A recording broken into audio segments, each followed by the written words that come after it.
Right from Hampton, Georgia, welcome race fans, one and all, back to Green Flag TV, where this afternoon we are gearing up for more racing action here on Green Flag TV as we get set to duke it out here at the older version of at EchoPark Speedway. Welcome to Atlanta and to the older 2008 skin of Atlanta Motor Speedway. My name is Lil Ramble alongside Lucas Moody. We're bringing you all the action from start to finish here this afternoon on what is expected to be a wild race.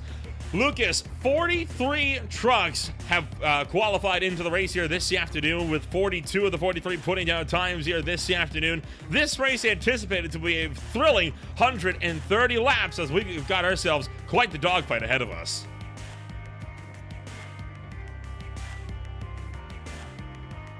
You might be familiar with it. We are, of course, headed to Old Atlanta, the old non-plate track, non-super speedway layout where braking is necessary and required to put a lap around here. And we had some really interesting results at Daytona last week out with Justin Ansogak getting the win. He puts himself at the top spot in the championship. And Justin Ansogak making a very long-awaited return, and he is back and ready to rumble here this afternoon. And I tell you what, this calendar is going to be quite the drive that we saw here throughout the course of the afternoon. 130 laps here today around the EchoPark Speedway, and then next week we swing out west to the Nevada deserts of Las Vegas, where we get set to go at it for another 130. That is followed up by runs at Phoenix and Texas, respectively. So a lot of dry states coming up ahead of us here in the next little while before we jump back over to Florida to run in Miami. And then our first trip up north is going to be the New Hampshire Motor Speedway on February 28th of the Magic Mile, followed by Chicagoland, Indianapolis, and Bristol for the opening rounds here of the 2026 SRA IEL Truck Series. Yes, and of course now turning to the temperature on the track as it stands. It looks to be a pretty cloudy day out there, and it is a very, very cold day. 73 degrees Fahrenheit on that track temperature. It's one of the coldest it actually gets in this game, and I say it almost every week. That's going to give these drivers a lot of grip out there on track, but with 12-mile-an-hour winds pointing to that southwest direction as a heavy gust of winds that these drivers are going to have to look out for. Yeah, 12 miles an hour blowing off to the southwest is going to be quite a lot of wind for drivers to contend with this afternoon, especially since, as we've seen, these iRacing trucks are not 100% aerodynamically sound. I think that would be put in mind here throughout the course of the afternoon, but you know, we roll out from Daytona, a track that saw an extremely long green flag run. We went over the first 70 laps of what was scheduled to be an initial only 90, completely green down from the Sunshine State. And that was, again, with a fully packed field in that one. Do you reckon we could be looking for something similar here this afternoon?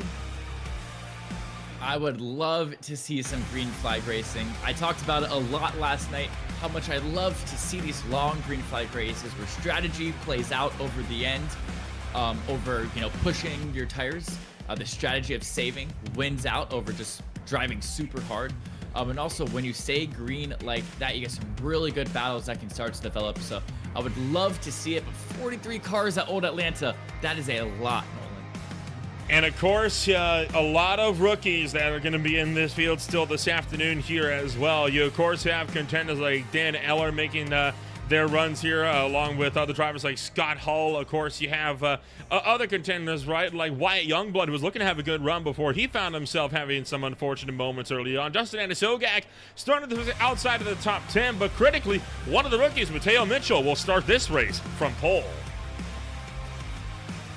Yeah, that is definitely a surprise name to be up there starting from pole. And he's going to have one of the longtime veterans, multi-race winner, championship winner, Michael Gudger, to his outside. So he's going to have to watch out for that 64 machine, because that LSU Tigers car is one that can put on a crazy battle if you're not careful. Just about ready to get this show on the road here this afternoon as the field is gearing on up. So let's take a rundown of what your starter grid is going to look like here as we get set to duke it out for the next 130 laps, just shy of 200 miles here at the Atlanta Motor Speedway. Started on pole position, it is Mateo Mitchell with the Delta Airlines number 82. He is alongside Michael Gudger on that number 1 row. Carter Casey brings it up third place. He is alongside Jordan Jung with row 3 holding Zane Bailey and Jared Duda. Duda went barrel rolling through the infield grass of the tri-oval at Daytona. He's looking for a better run here this afternoon. Row 4 on the grid. It's Aaron May. He is alongside Elliot Kanja. From there, top 10 closed out by Bruce Dudley and Ryan Wayne. And then starting tonight's race in 11th, it's going to be Jim Duda, and in 12th, Justin Anisogak, your current points leader. Just behind them in lucky spot number 13, it's that 33 of Thomas Davis, and alongside him, the 00 of Dalton Fredericks. Then starting in 15th, it's Bobby Blowers. In 16th, it's going to be Paul Witz. And then in 17th and 18th position, it's Austin K. Mitchell alongside that 52 of Thale Rapp. Closing out your top 20, it's Leben Van Leer alongside Wyatt Youngblood. From there, 21st place on the grid, it's Scott Hyndman, the 041. He is alongside SRA Administrator Thomas Lane Jr. Row 12 on the field, Charlie Birch. He is alongside Aaron Raymond.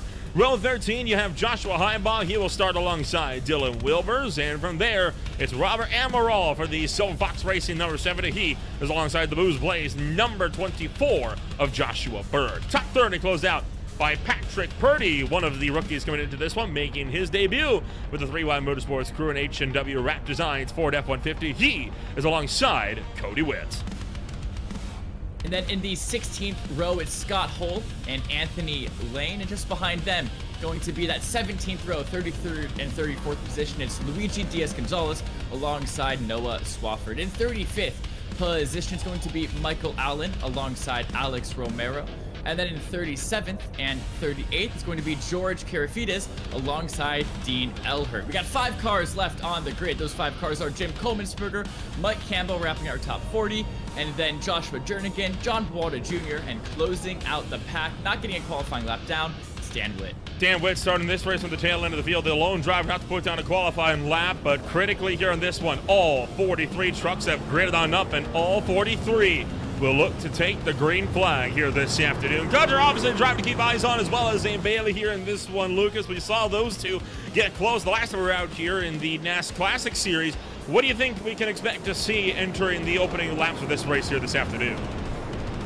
Yeah, do not forget, Zane Bailey won the first 3 races of the Super Speedway Blitz Series last time we were in these trucks. He is a seasoned veteran of this car, of this league, and especially of this track. Zane Bailey is a 100% a name to watch out for. One thing to keep an eye out for, right? It is 5 o'clock p.m. in sim time here in Hampton, Georgia, but critically here on this one, it is still in the early spring, March 7th in sim, and you can see that sun's already going along. Critically, on this whole version of Atlanta here, Lucas, they don't have night lighting, so we'll have to watch out for that this afternoon. We saw the Zero Dark Racing League have a situation like that, where they ended up racing in complete darkness at the Dover Motor Speedway. Could be something similar here this afternoon. That would be terrifying in a class of 43 trucks. Well, we're going to get set to take our run to the green flag here this afternoon. As always, we're happy you're joining us for more racing action here on Green Flag TV. The iRacing pace car makes a stop at the pit road in the Geico Restart Zone. Mateo Mitchell launches. It's go, go, go from Atlanta!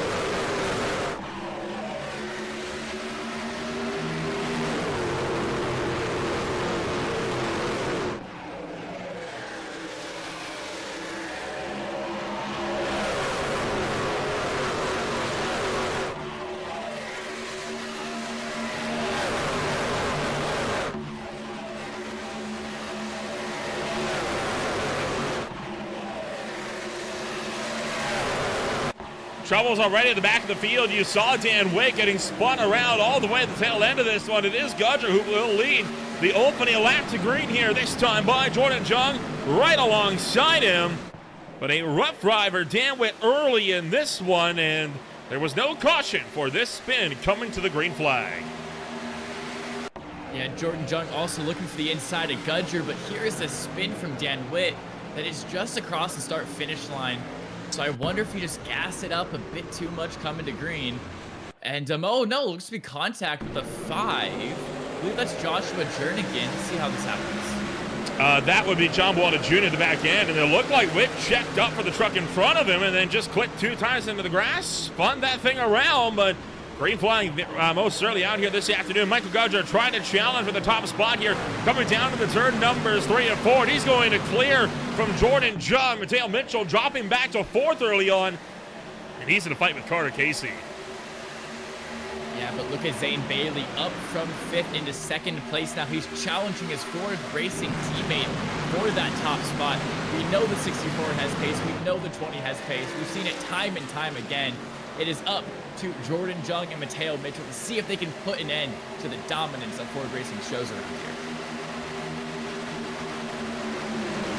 Taking a run down to the turn numbers 3 and 4, looking for 3 wide here into turn number 4.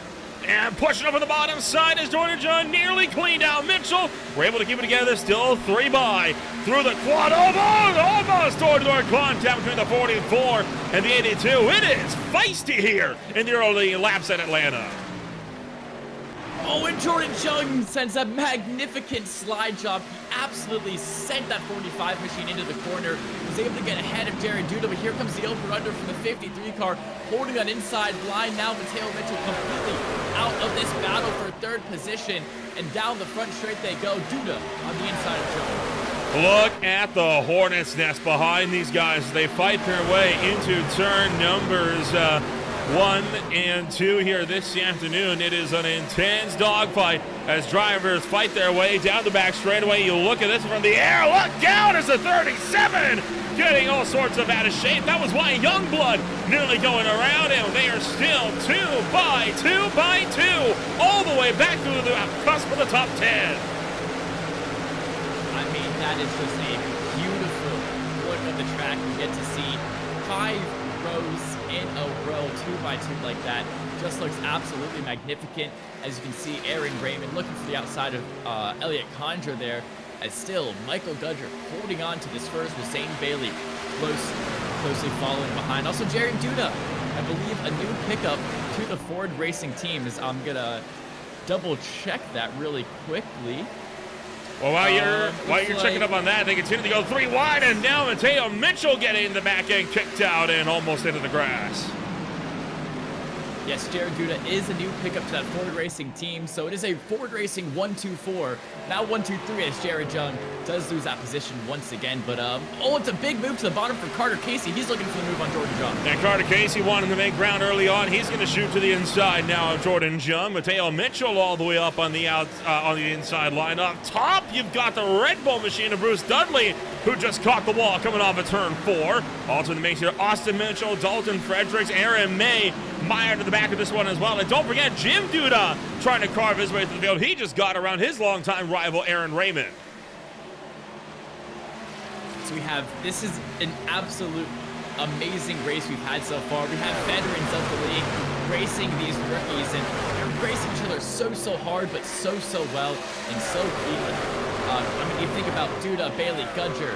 Some of these guys have been here forever. They're putting up a great battle against Mateo Mitchell, Austin K. Mitchell, Jared Jung, Bruce Dudley, who've only been here 2 to 3 races at most. It's been an absolute great race so far, and it's only 10 laps in. So we still have 120 more to go. Let's hope they can keep this up.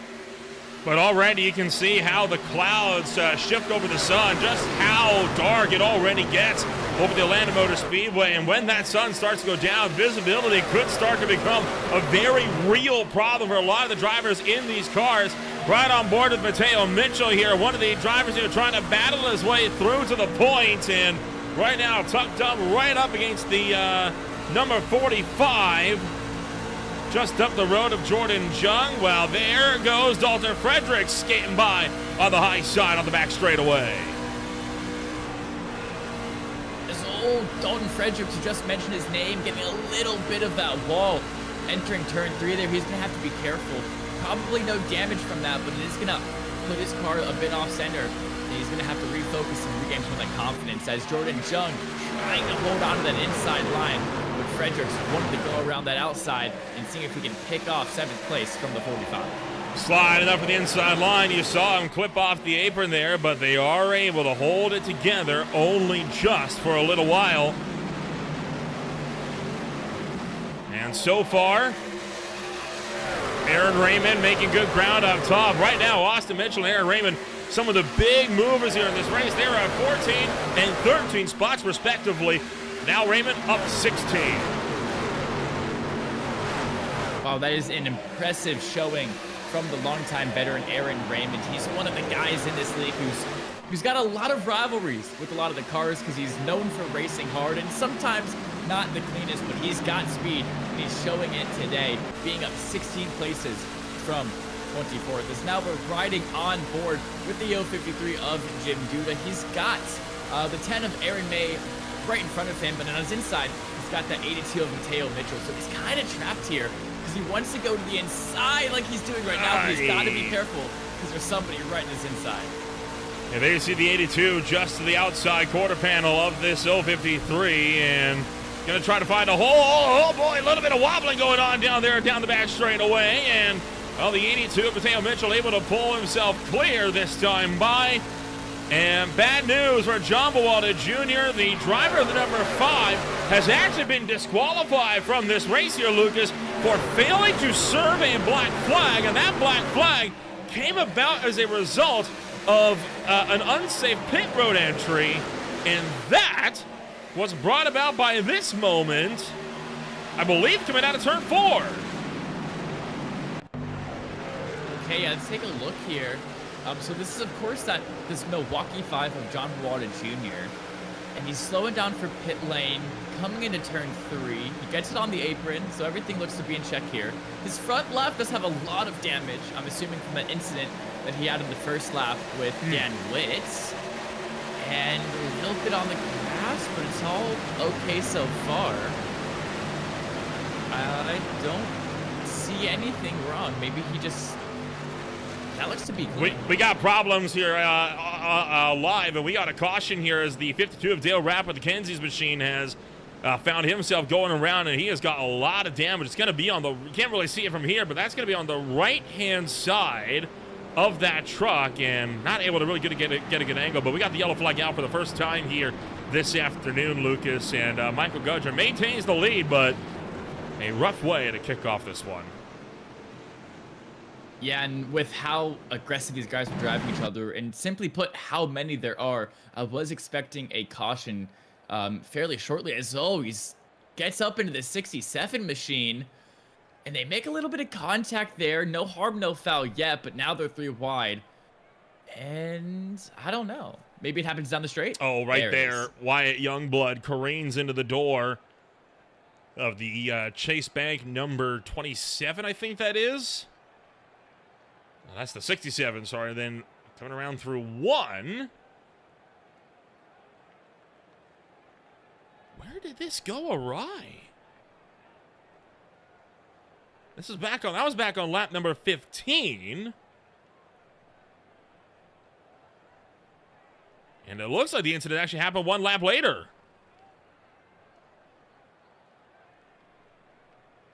Okay, so now down the back straight we go. We're going to cut forward into the replay just a little bit, see if we can get a good view of what happened here. Oh, and there it is. Yep, that's a that'll big be it move right from the there. 52. And, oh, a hard lick into the wall for Dale Rapp.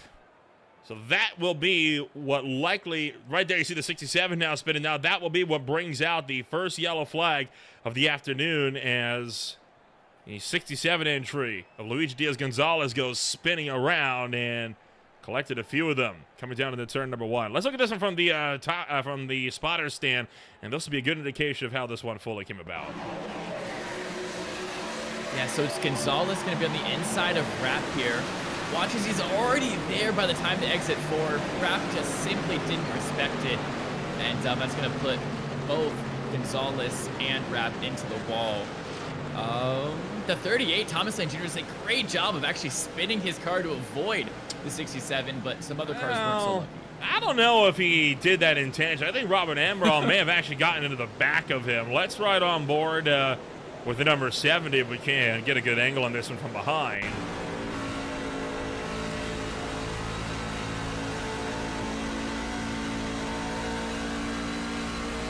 That's Lane on the inside there. That white truck right in front of him.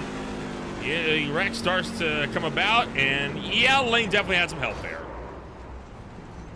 Yeah, he definitely did. I completely didn't pick up on that the first time, but yeah, Amaral definitely, absolutely rear-ended Thomas Lane Jr. there. Now we're back to caution. The lights on that pace car are off. and I don't know where Michael Gudger went. Well, the answer is to pit road. A good chunk of drivers have come down pit road under this yellow flag here, and it's been a very split decision in terms of who came in for tires and who has opted to stay out. You'll look at the last pit stop timers there on the left-hand side of the screen, and, well, you can tell pretty quickly, right? The drivers that had taken 4 tires have darn near double the pit stop timers that drivers that taken fuel only have gotten. And that could lead to a bit of excitement here to see who's going to be clawing their way back through the order. And this is really, really early for 2 tires. A lot of the time you'll do that to get the track position. Yeah, and I just think that these drivers that took 2 tires are going to have to be careful, especially with Gudger and Bailey chasing him down. Oh, and around goes Dudley right out of the gate. Spins around, middle of the front straightaway. That's going to be a big mess. And we got ourselves a parking lot down here on the front straightaway as Dudley, I think, spun the wheels up trying to get going and looking like the big one early on here on lap 20. And that all kicked off so quick. I honestly completely missed how it happened there. Yeah, just a spin off of rip. I think from not being on Ford fresh tires there probably hindered him a lot and just wasn't able to catch up. And I mean, wow, that is a lot of cars involved in that one. Jump back and you'll see Bruce Dudley watch that first truck on the outside line at the end of the Geico restart zone. I think he may have actually gotten some help from the 00 right behind him. That was Dalton Fredericks. That spun the 88 into Aaron Raymond, and this is right at the head of the field. Everyone's trying to get up to speed, and it is just carnage on the front stretch. I'll tell you what, though, that could have been a lot worse with how many trucks are behind this. Yeah, 100%. Very, very glad to see that a lot of the guys behind, they hadn't gotten on the gas pedal yet because we just went green. So they're able to slow down their car really quickly and easily and kind of get out of that. Let's see. Oh, yeah, he was being leaned on for sure. I was maybe assuming Dudley was already getting loose before the contact from the guy behind, but no, he was simply just turned from behind. And maybe the 88 didn't get the greatest of start, but still, as the car in fourth, you have to watch out for that. Jared Duda attempted to rejoin, has given himself a bit of a clumsy moment here. This is on board with Duda. Dinged off of Wilbers and then into Bruce Dudley, then trying to get back going, just drives straight up and takes out the 69 of Dan Witt. Yeah, unfortunately for Duda, that is just one of the scenarios where you just have to stay still. Don't want to be moving your car at all because any unpredictable movements like that can cause a secondary incident and some more damage for you and anybody you hit. So yeah, Patrick Purdy now gonna have to come down pit road to fix some of that damage. Well, the good news is it's not too severe, and he is already off and away. Pretty rough entry to this one. Here comes Bruce Dudley now into pit road. And I believe he is going to now get a black flag. He had stayed out to try and see if he could get that run back. I think the advantage that they had was they hadn't really crossed the line, so they had given him his spot back, but obviously not anymore. He is down pit road. That or he had tried to take his spot back out of protest for the whole matter, and, well, he has a black flag now as a result. Yeah, and it's... I do like the idea of being risky and doing a fuel-only run this early, but on the restart like that, it's especially on cold old tires, to get up to speed quickly and efficiently, and that really just caused a checkup in the outside line and led to that incident. So I do like the aggression and the risks being taken, but you have to be careful, especially this early on in the race when there's still so much to play for, and you really don't know how it's going to progress in these next 107 laps. Still early. A lot of time for drivers that have gotten into issues to recover their way back to the field. Plenty of opportunities for drivers at the front here to help set that pace and lead the way. Mateo Mitchell now leads the way. Aaron May to his outside. Wyatt Youngblood and Ryan Wayne. The cars running third and fourth. Green flag is back in the air, and racing action resumes quickly here at Atlanta Motor Speedway. Yes, Mateo Mitchell heads the field with Wyatt Youngblood just behind, and I'm looking through the pack trying to find the 64 of Michael Gudger or the 20 of Zane Bailey, and the only one I see is Zane Bailey, who's going 3 wide on the bottom into 3. He's looking for 2 into 1. He's gonna get past the 37 of Youngblood and the 39 of Ryan Wynn and the 10 of Aaron May Nolan, and he's looking for the lead. Fresh tires at play right now for Zane Bailey. That's why we see him on the move as he claws his way to the inside of Aaron May and quickly overtakes Mateo Mitchell. And just like that, Zane Bailey is to the point. Next closest car to him would be Carter Casey, who's right now in a fight with Justin Anisogak deeper in the pack. And with his main rival for the lead of this race, Michael Gudger, all the way back in the pack as he was involved in that last crash. Zane Bailey now, he's at Gudger's in 31st position. This allows Bailey to just really open up that gap to him and see what he can do out in front of the clean air. Well, the fight's going to continue in the early stages of the restart. You see already just how quickly the separation has gotten about in terms of who's on fresher tires, who's on older tires, just as a result of that latest yellow flag. And right now, Charlie Birch struggling up on the outside line to make up ground. You know, we mentioned early on the fact that this is not the newer version of the EchoPark Speedway, where it effectively is, by all intents and purposes, a plate track, but with these trucks, it's sure looking like one, isn't it? Yeah, this is why I love this track, and you kind of get the same effect at Michigan in the trucks as well.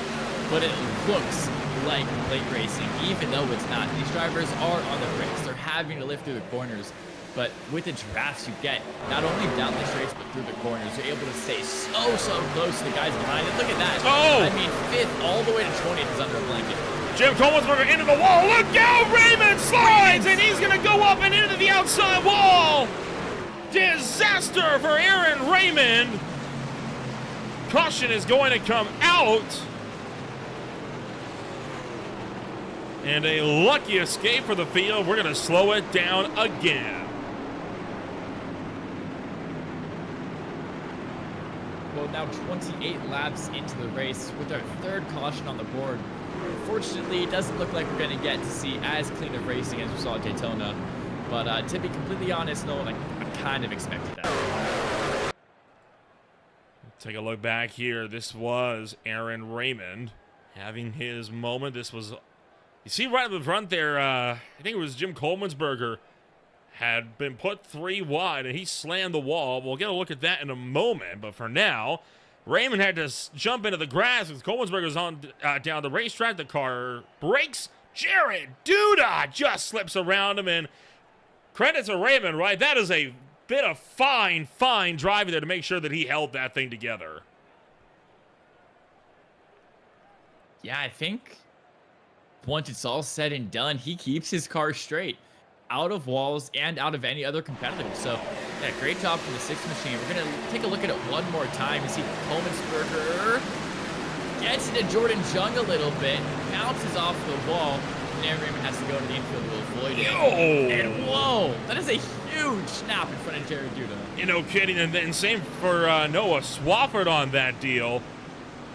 There's a string of onboards to look at in the middle of all this, and we'll get a look at them in just a moment. But for now, we got trucks down pit road once again. You're under the 3rd caution of the night. Looking like the top 9 have opted to stay out. Make that now the top 10. What could very well end up being about the top 17. But a lot of drivers behind have come down to the box. Yeah, it does seem like crucially, though, the race leader, Zane Bailey, has stayed out, and that makes sense. He came down not too long ago for fresher tires, so he's feeling pretty confident on the boots he's got on right now. Doesn't want to get off of him just yet.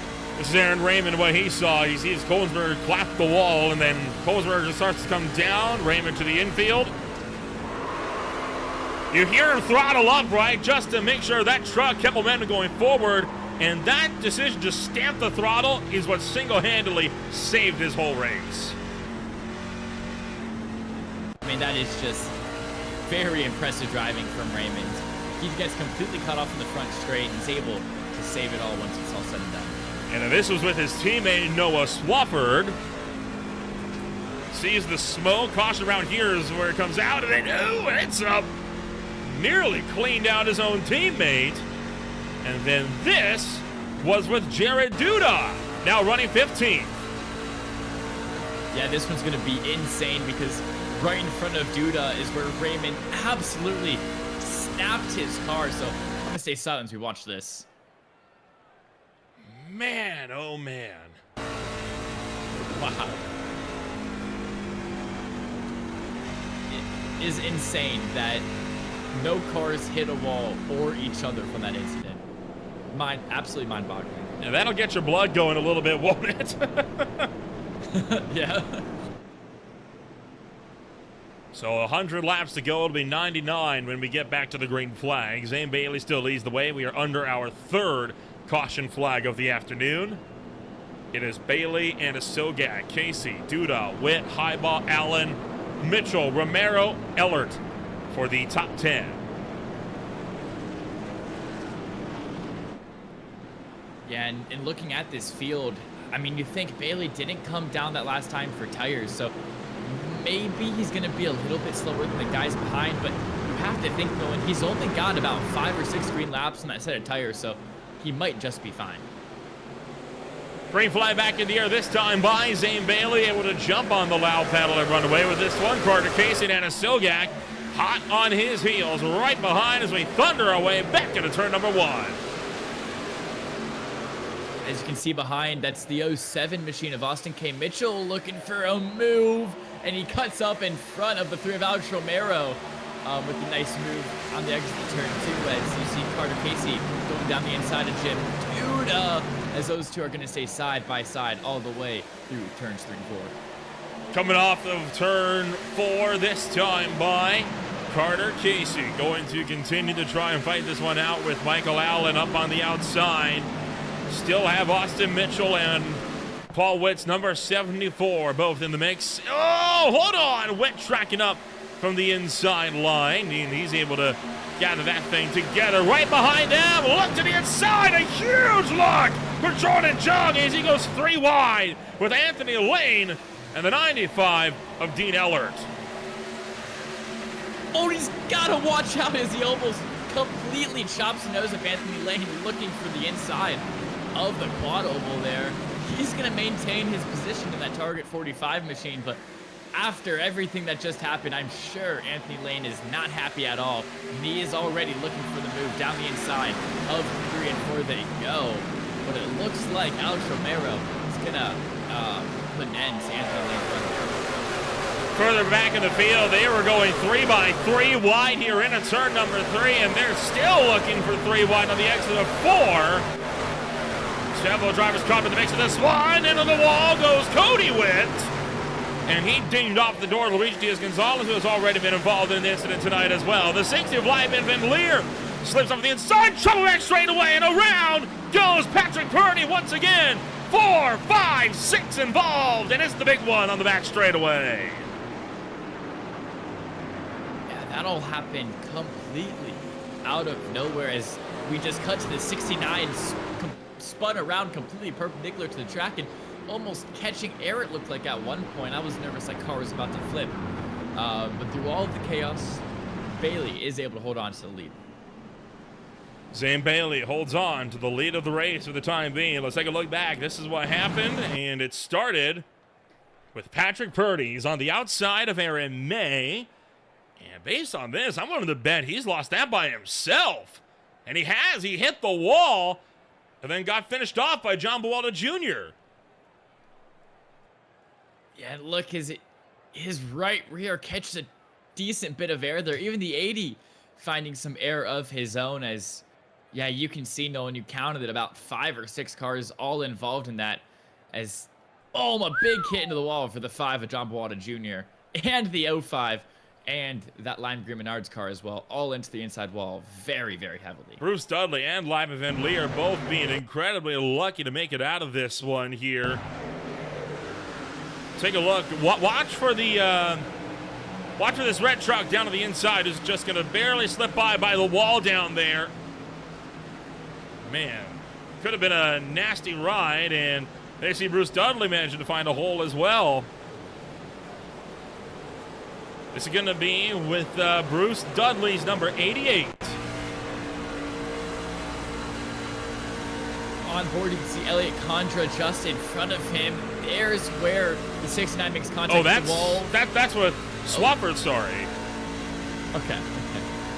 It's still a close call, mind you, but Dudley now down pit road. He's down 3 laps, by the way, after his incidents, and lucky not to get involved in a 4th.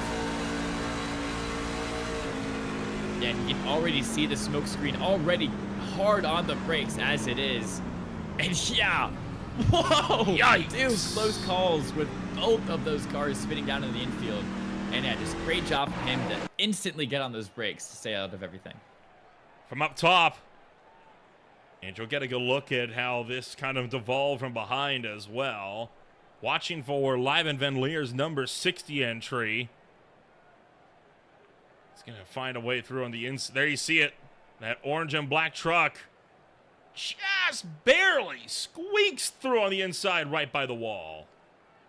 And it looked like the 22 and the 5 got together checking up for the incident, and that's how they both got involved as well.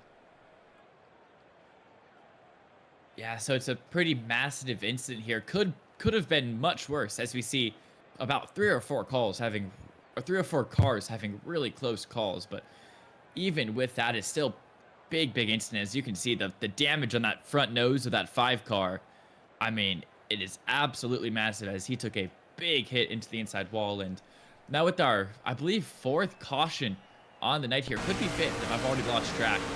We're gonna have to take it to slowing everything down once again, as now we're on board with Lyman Van Leer. Down to the inside, and right by the concrete he slips through.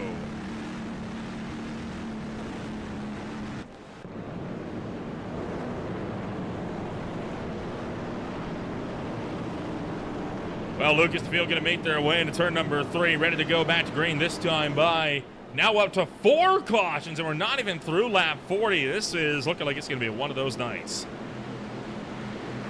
Yeah, it could definitely be a grudge fest, and I'm going to be completely honest with you. 43 cars at Old Atlanta, I kind of expected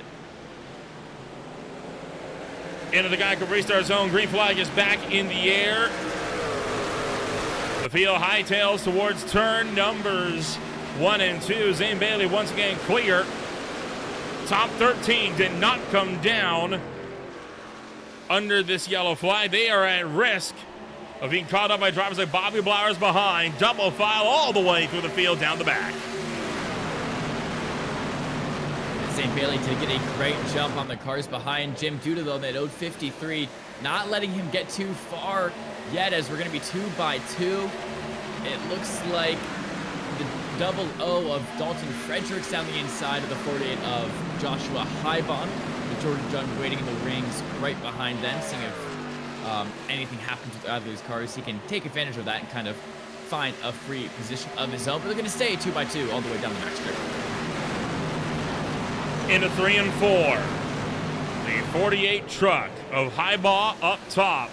The 74 of Paul Witt down on the low side. Paul Witt jumping out of the usual number of the 429 that he usually runs. Instead, he is running the late Robert Jordan's old number. Of course, Robert Jordan, unfortunately, passed away over a year ago now. And in honor of that upcoming anniversary, Paul Witt is running Jordan's old number in memoriam for him, which is why we see him running a slightly different look here this afternoon as well. He is right now fighting it out with Jared Duda for 8th.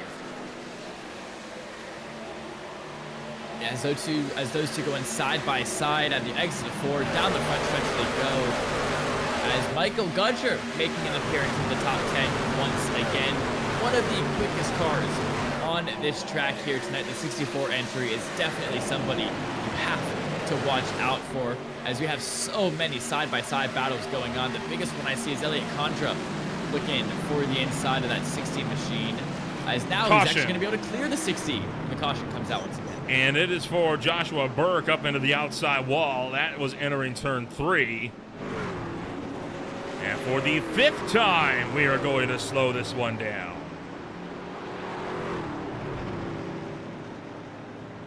Number 5.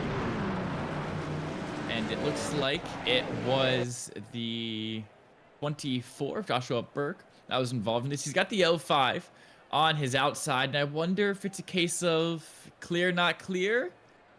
I would say so. It is. Hard to tell who came up and who came down and who from this. And whoa, look out! Up and over for Joshua Burke and nearly into the catch fence. So for the second week in a row, we send a truck tumbling through the air. I mean, that's insane how such a simple incident can cause such a crazy event. And Burke definitely came up. Nothing 05 did wrong, and then look at this ride as Joshua Burke went flying through the air. Scary, scary accident there coming down into turn number 3. Of all the that is.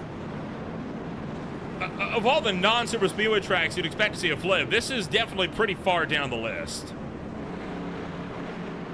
Yeah, I was thinking the exact same thing. It's just not one where you see that happen a lot, because something about old Atlanta just doesn't make you think of cars flipping. I don't know for whatever reason, but it just, there's something about it where you don't see cars going upside down a lot. And here, just like this on lap 43, we get it. So it's just really shocking. Got another look back at this one. And Josh Burke was able to drive away from this incident. But he's going to get turned into the wall, and he's being actively pushed by the 05 of Scott Hall. And you'll see right here, when the air gets underneath the left front, being pushed by Scott Hall is what turns that 24 up and eventually over. Lucky that he didn't go into the catch fence there.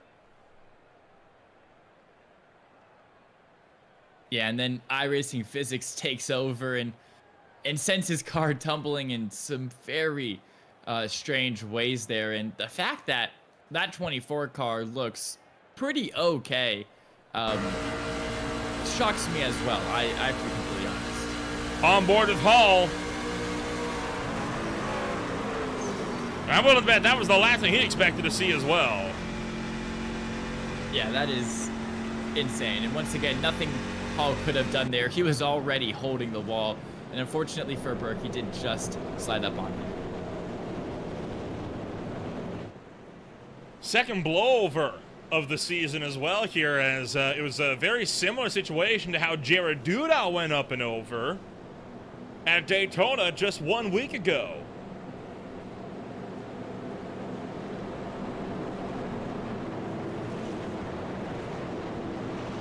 Well, Dalton Fredericks now holds the lead, and he would be the one to lead this pack through and into the front straightaway once more.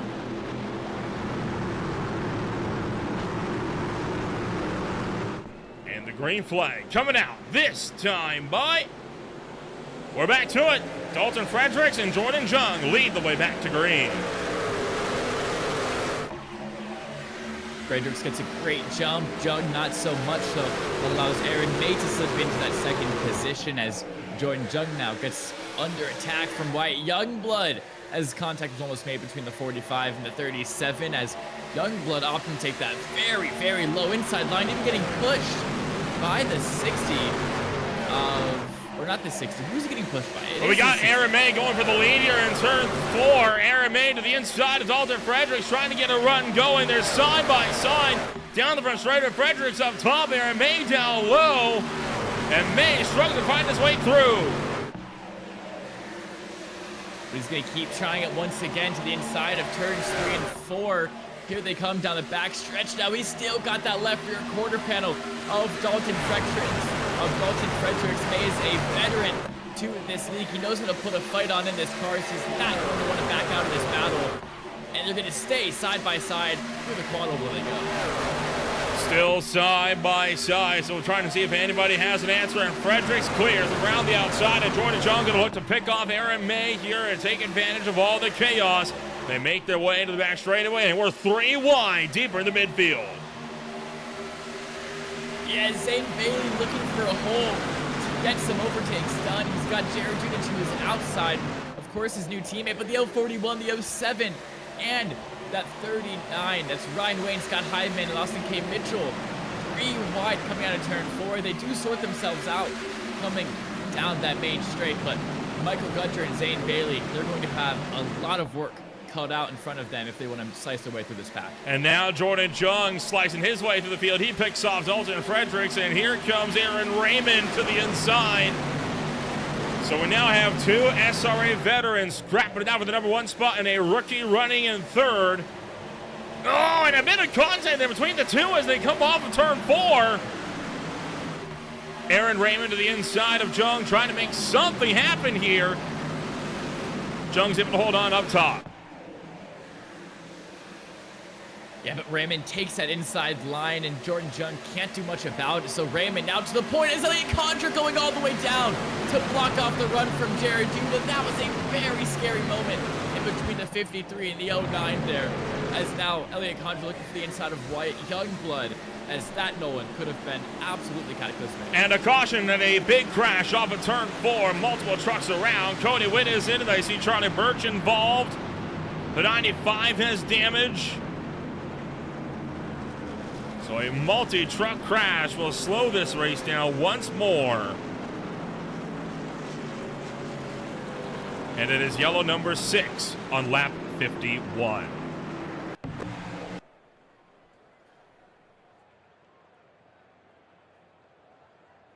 Three wide. Look at the replay now. Yeah, it's 3 wide, and nothing ever good starts with 3 wide, Nolan. As you can see, the 81 lights up just the tiniest bit and hits the 67 into the 80. Birch goes around, and a big hit into the wall for Cody Witt. Landed on top of the engine hood of the number 80, and there you saw the 22 of Joshua Jernigan getting involved. And again, a few trucks just managing to slip right through the middle of this. Been a lot of carnage here in the early stages of this race, and I can't say I'm surprised that we got one more piece of it there.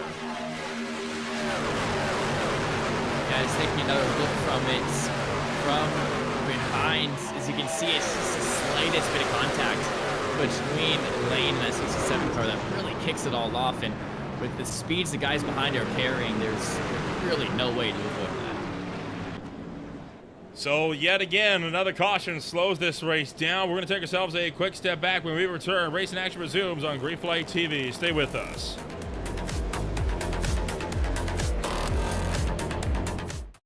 Racing isn't easy, but experiencing it is. iRacing puts you in the driver's seat with the industry's leading sim racing game. Drive on laser scan replicas of the greatest racing circuits from around the world. Go head-to-head against other drivers chosen by skill-based matchmaking to ensure competitive racing at every level. Compete across all your favorite series. In officially licensed cars, engineered to deliver the most accurate driving experience possible.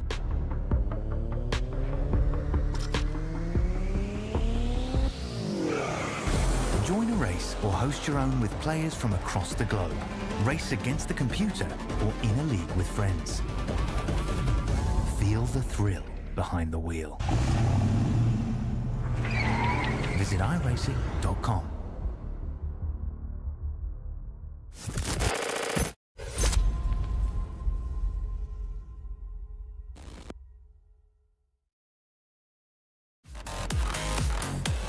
Welcome back to Green Flag TV, where Racing Action is about to kick off once more here at Hampton, Georgia for round number 2 of the SRA IEL Truck Series. And Lucas, some news coming in here regarding Sunset in the real world. Sunset anticipated at 6:48 p.m. In sim right now, 5:49 p.m. local time. So that means that potentially in under an hour, we'll be racing under darkness with no lights. Yeah, and here's the thing, at the pace we're going, Nolan, this race has much more than just 1 hour left. So we have to start picking up the pace really quickly and really heavily here if we don't want a situation where these drivers cannot see each other. And honestly, I don't even know what's going to happen if that comes true. Even if we get all the green flag laps in from here, it would still be a 40-minute race to the end. The green flag is back in the air. Aaron Raymond jumping up with the loud pedal, trying to take off with Aaron May just up the road. Wyatt Youngblood back in third. And Mateo Mitchell, who has stayed near the front of this field all night long, trying to see if he can race his way back to the point. But you also cannot forget Jared Duda, Elliot Condra, Ryan Wayne Gudger, and Zane Bailey as well. There's so many names that I've recognized in this field, names of guys that are super quick, know their way, not only around this car, but also this track, that Aaron Raymond has to watch out for here. Because with Michael Gudger and Zane Bailey cutting their way to the top 10 like they are right now, it is not long before Aaron Raymond's under attack. But here we go, it's already happening as Aaron May looking for the inside of turn 2. And oh, trouble back straight away. Hold on. Couple of trucks going around to the back end of the field. Jim Duda caught. Oh my goodness, we got one almost up and over. Dan Witt sent for another wild ride. Bruce Dudley caught up in this one. The 69 of Patrick Purdy for, I think, the 4th time tonight that truck has been caught up in a mess. And yet again, we slow it down. Let's take a look at how this started. We're 4 wide, Nolan, because why wouldn't we be? And it looks like, is that the 24 of Joshua Burke getting a little bit loose, knocking that black car into the 69 machine. It's a big hit. And Joshua Burke, another big hit into the 05 car there. This is the big one right here, though, because when Purdy slides down, boom, right into the door of Dan Witt and nearly sent him over.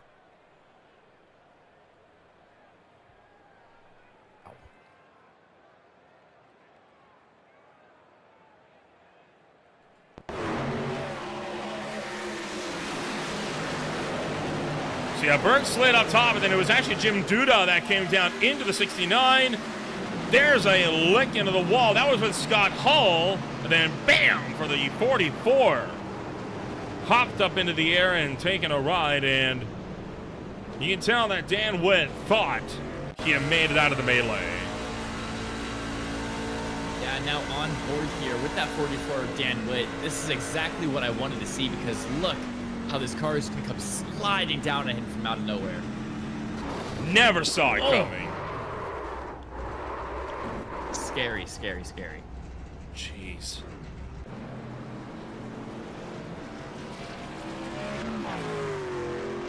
Yellow flag out again. You have to imagine some of these drivers are getting incredibly hot under the collar at this point in time, right? I mean, it's been stop, start the whole way through. We are up to 7 cautions now in under 60 laps. That's averaging less than 1 every 10. That is not a good number that these drivers want to be hitting, right? I mean, we've already surpassed the amount of caution that we had at Daytona in the season opener, and we're not even halfway. Yeah, it's going to be 1 in every 8 laps we've had a caution, and that's just something that really got to start cleaning up the racing here sooner or later. And I get it. It is a big field, a 43-car field, but it's a problem that this league has had for a while, even in smaller fields, when it is only 20 or 25 cars. And, of course, this 43-car field is only going to exacerbate that issue. Going to get set to go green this next time by once again. Coming up on Green Flag TV, though, we got quite the journey, right? The Porsche Automobile Club Esports swings to the Circuit Ultra Slam, and that'll be on Sunday afternoon. And then on Monday night, the High Tide Racer League swings out to Michigan. Alongside them, the first ever running of a collegiate iRacing League event with the Cup Series at Charlotte Motor Speedway. They'll be joined by the College Series and the Sports Car Series later on the Formula College Series and Sports Car Series later on this week. And don't forget, on Tuesday, not only do we have Aspire headed out to Motor Aragon in the afternoon, but in the evening, both the Mid-Atlantic Racing Series and SRA back for more action. So it is a jam-packed week of racing coming up over the next 7 days. And it's going to be a jam-packed week of racing for now until the end of this spring semester here, because with the signing of Collegiate iRacing League, that is now 2 new races a week, and of course a couple races every month, the Sports Car Series. So it's just going to be an amazing 4 months of racing we have on Green Flag TV. And speaking of Green Flag, it drops once again here for the 8th time tonight as Aaron May takes the point. Back to the lead of this race for Aaron May. Jared Duda filters in a line for the number 2 spot. Jared Duda's had a few very close calls tonight, trying to bounce back after a horrid end to his season. To his race, a week ago, and well, he's in the number 2 and trying to speak quasi back to the order. Meanwhile, Wyatt Youngblood running back in 3rd. He's going to cut to the inside. Ryan Wayne, Mateo Mitchell fighting out as well. They're 3 wide behind and 3 wide in the quad oval. We've seen it attempted a few times tonight. It's never worked out for him, though. Jared Duda now to the point around Aaron May. Yeah, but whoa, Aaron May way up into the wall there, as that's going to give White Youngblood a look down the inside of that 37 machine. Side by side, and in turn 3 they go. Youngblood's got the lunge. Youngblood's got the position as he moves the 37 machine up into 2nd place, just behind Jared Duda now.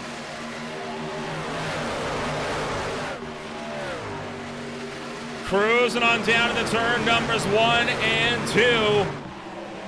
Looking for 3 wide. Michael Gudger going to go up the middle of Kendra. Ryan Wade side by side.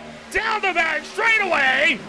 And Michael Gudger able to pull clear of the 09 of Kendra. Ryan Wayne almost drifted into the side of Justin Anasogak. And Gudger sends a ballsy 3-wide move. And now his teammate Zane Bailey going to follow up with a move of his own, looking around the outside of the 39 of Ryan Wayne as he almost gets into the back of the boy. Justin Anasogak, your championship leader, as this is getting so hairy. Hornet's Nest on full alert here on lap 62. The guys, we still got over half the race to go. What are we doing here? I mean, they're just beating and banging left and right. The 49 gets pinched off. That was Bobby Blowers being pinched off by Jordan Jung for the inside, because he was 3 wide with Pauline above him. And that caution is out again. Joshua Jernigan into the outside wall in the quad oval. I mean, Nolan, don't you know the old saying where you can win a race on the first lap? I mean, I know the saying. It doesn't mean it's correct. Well, yeah. Yeah, obviously I'm joking, because the saying you can't win your race in the first lap, but you sure can lose it. Is what I know. It's a 22 in the 05, looking to have a bit of contact here as the 22 drifts up, loses speed, and then Alan behind is going to finish it off. And he's going to go all the way on a long slide coming up the track, and he is just going to kiss the outside wall.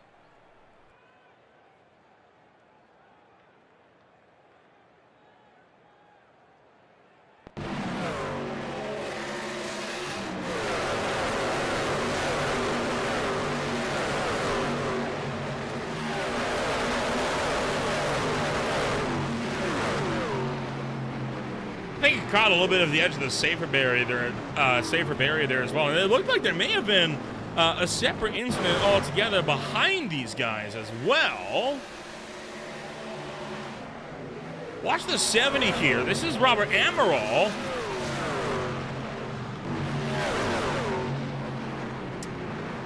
Well, not quite an incident, but a near incident. They were locking it down to avoid the 22 in case he came back across the track. Yeah, I think what you might have saw there was the 1x he got from touching the infield grass, as luckily he was able to lock it down in time. No ARCA braking, on that occasion. Like we saw a lot last night in CTRL. If I'm going to be completely honest, as we have some cars coming down pit road, let's see Aaron May, Elliot Kandra, Mateo Mitchell, Ryan Wayne. So a lot of the really quick guys here tonight opting for pit road here. And quite a few trucks coming down pit road this time by. And we are officially going to be at the halfway point this time by as well. It'll be 65 down, 65 to go. Well, you know what that means. We got 8 cautions in 65 laps, so we got 8 more cautions left to go, Nolan, before this race ends.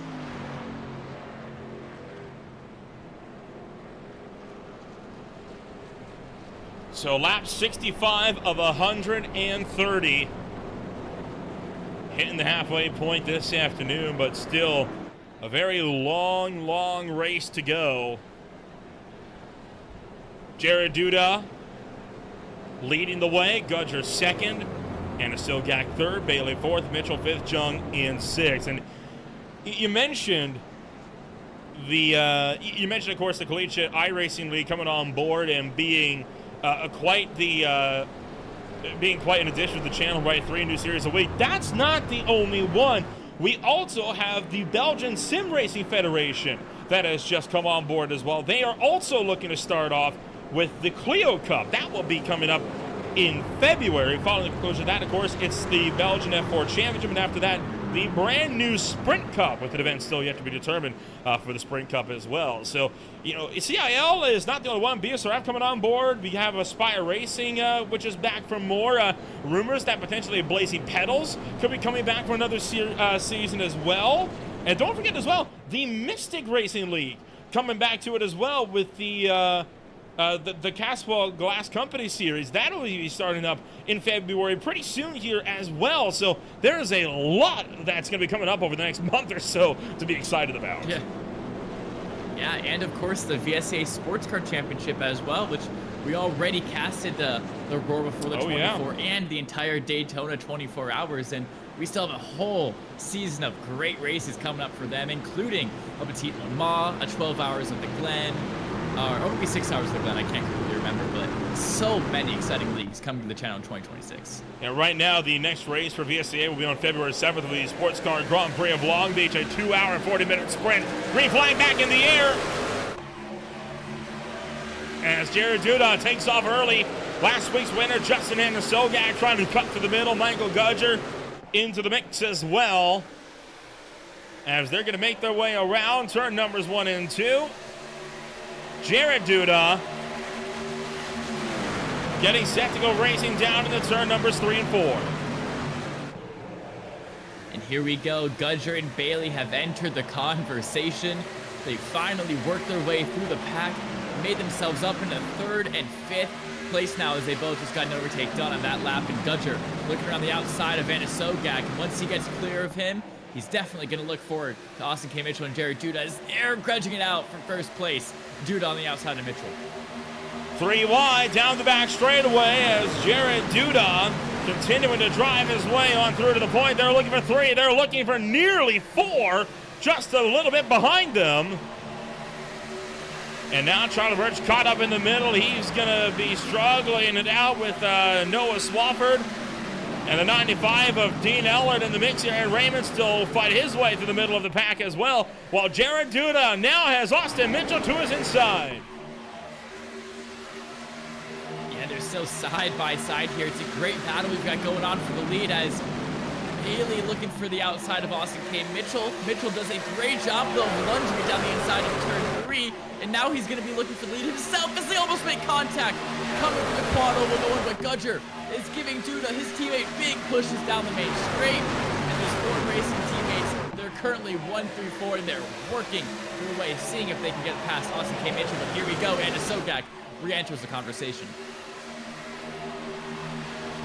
Michael Gudger up to the outside, trying to get around Austin Mitchell, but even if he gets around Mitchell, he then has to try to find a way around Jared Duda. Contact behind between Paul Witt and Jordan Jung, muscling him up and out of the line. And they are double filing. It's a pace slap at over 170 miles an hour here, Lucas, as they come down to the 1. It is just insane looking out there. The fact that this isn't a plate track and we're still getting great pack racing like this, absolutely insane. We're 3 wide behind, if you can see. I believe that's for about 8th places. Contact between the leaders. Austin Mitchell pushing up into Jared Duda, nearly sending them for a ride. Duda is able to keep it together, and Mitchell will back off to 3rd as a result, but he dings off the Dorzane Bailey. That gives him a head of steam into turn 1 and 2. Here goes Michael Gunter on the high side, trying to fend off the 7th. Whoa, the car goes way to the inside, 3 wide all the way behind. There's just too much happening for me to even keep track of. As Aaron Raven looking for the inside, they almost went to 48. As he's looking, what is happening? Oh, they're not going to make it here, are they? We're going to go 3. We're going to go 4 wide through the quad oval. They're able to keep it together still.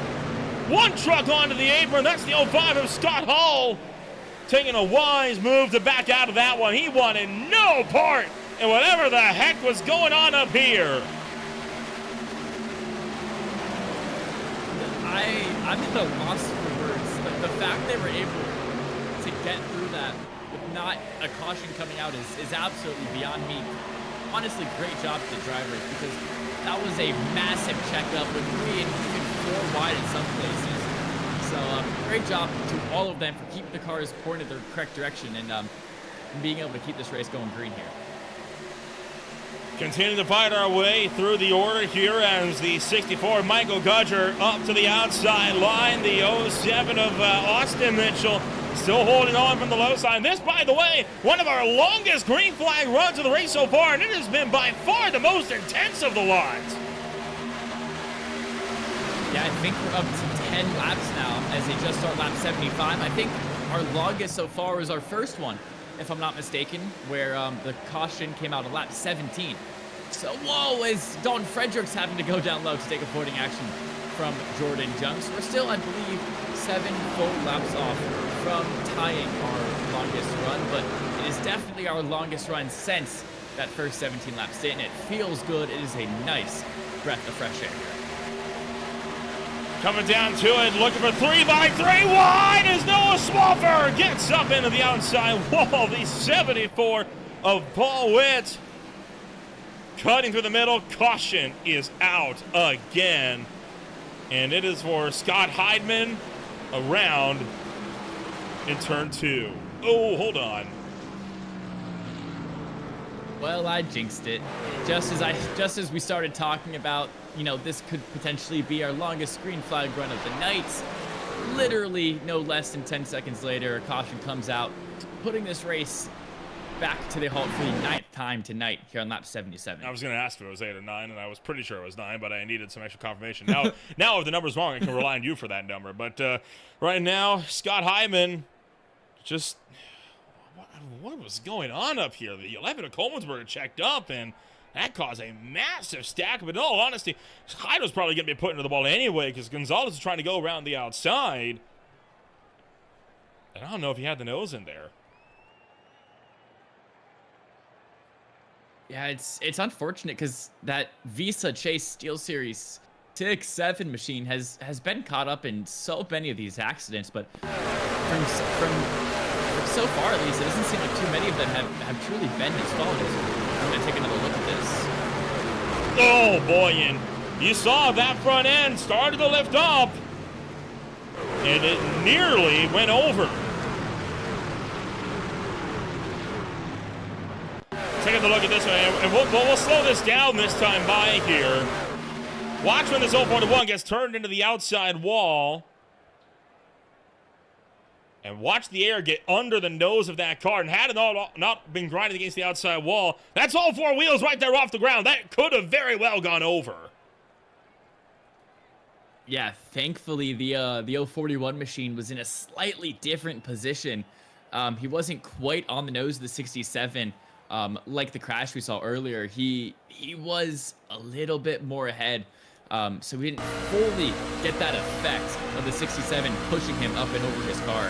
As we're going to ride on board here with one of the cars involved in this crash to really see how this happened. We'll make an effort to at least. This is on board Scott Heidman, and Well, that's already up at the head of the field. Try this one more time here. That's Aaron Raymond looking for... I don't know if we're going to be able to get it, but that's a shame here on this one. I mean, like I said, caution number 9. Let's check back in once again. Sunset in Hampton, Georgia on March 7, 2026 at 6:39 p.m. Right now, current weather, 6:10. We're 29 minutes away from that mark. That is very scary. And I just realized, Nolan. Sorry, go ahead. I had somebody on our end as well, by the way, go into a test session just to make sure that I'm not going crazy, because I know the new version of EchoPark Speedway has night lighting, but remember, while they did race in darkness at this old version of Atlanta, Irisy never put the night light in. To this day, there is still no night lighting here in this one. So there's no way for these guys to see when the sun goes down. I mean, what do? Do you just run it through? Do you call the race early at that point? I think you 100% have to call the race early. I think Paul Witt and Thomas Lane Jr., the two head admins of this league, I think they have to start talking to each other. They have to start having these conversations now and get ahead of the problem and tell the drivers what is going to happen when it becomes dark. Because, well, I mean, you say that. I mean, you have to cut it off. You say that, again, we had this situation in the Zero Torque Racing League at Dover. They ran it out. And credit to them, they never had another caution because everyone was driving so carefully. So maybe the darkness is the thing that the league needs. Yeah, it'll make everybody drive safer.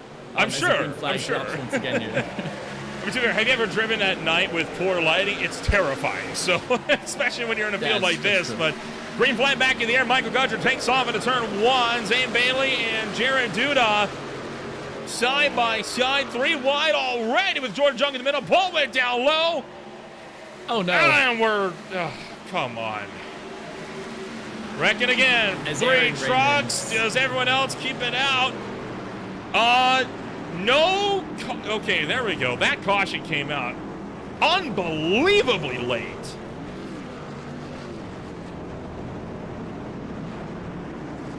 And there's yellow number 10. 10 on the day. Yep. And, I'm thinking about why we've been getting all these cautions. And no, I don't know if you know, but there's a huge snowstorm crossing America right now. And I think the snow is really getting to these drivers and just causing them to spin out all over the place. And you're it's thinking just a snowy day out there. I mean, I wouldn't blame them. Get another look at this one here as you see him go 3 wide. Paul Witt sent it on Jordan Jung, saw an opening and just went for it. Dalton Fredericks on the outside of 3. And, it was Raymond on the inside that got loose. He then spun up, clipped the 45 and the 00 and spun all of them around. And watch this as somehow everyone manages to escape this with the 3 spinning trucks. And that is unbelievable. The only ones that got involved was Jernigan, who had locked the brakes trying to avoid it. He collected Thomas Lane Jr.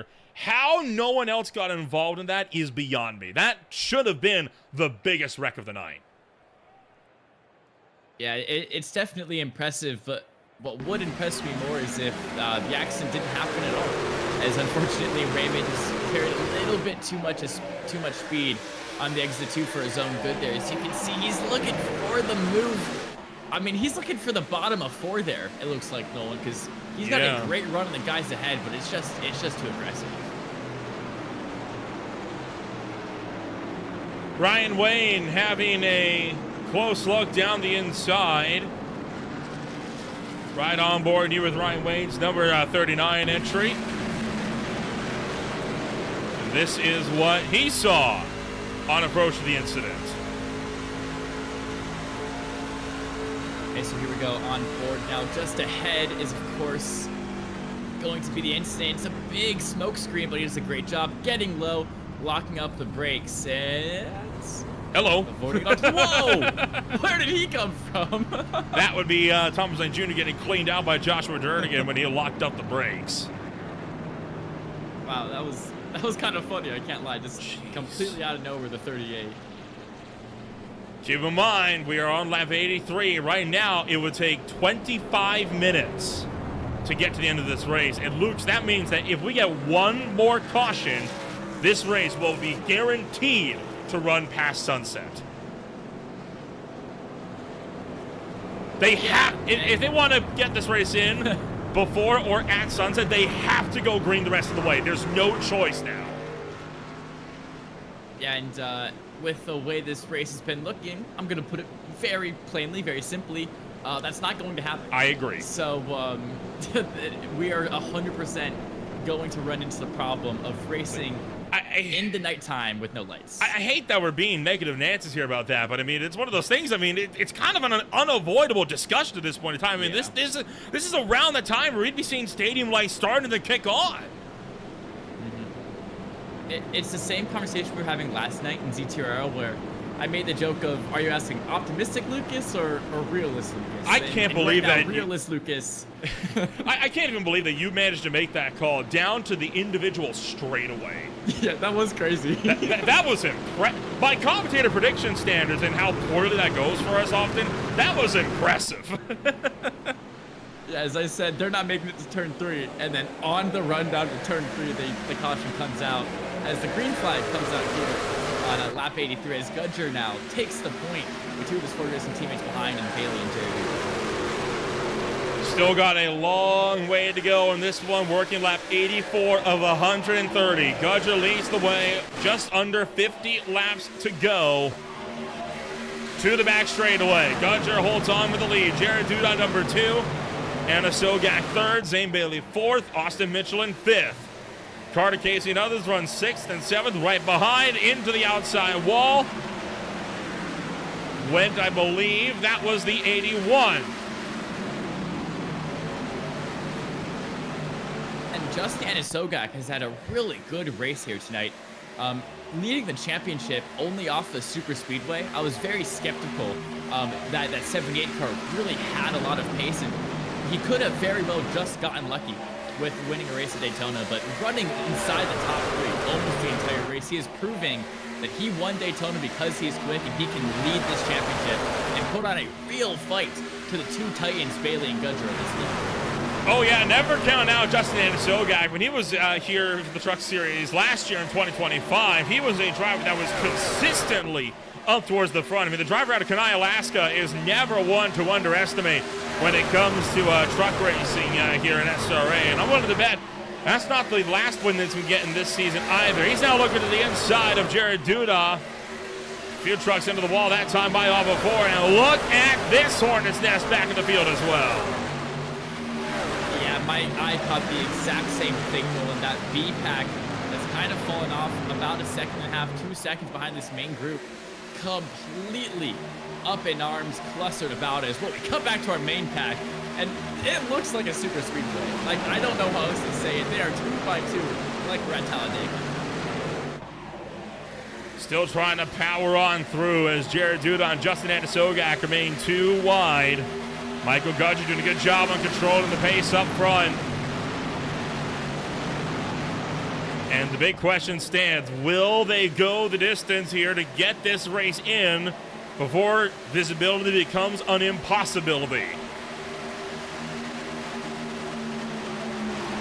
Oh, we have a little bit of sideways action from the 41, I believe that is, or the 81 as he hits the wall again. Anthony Lane is having a super tough time controlling his 81 machine on the exit of turns 2 and 4 here as he's got to get that under control.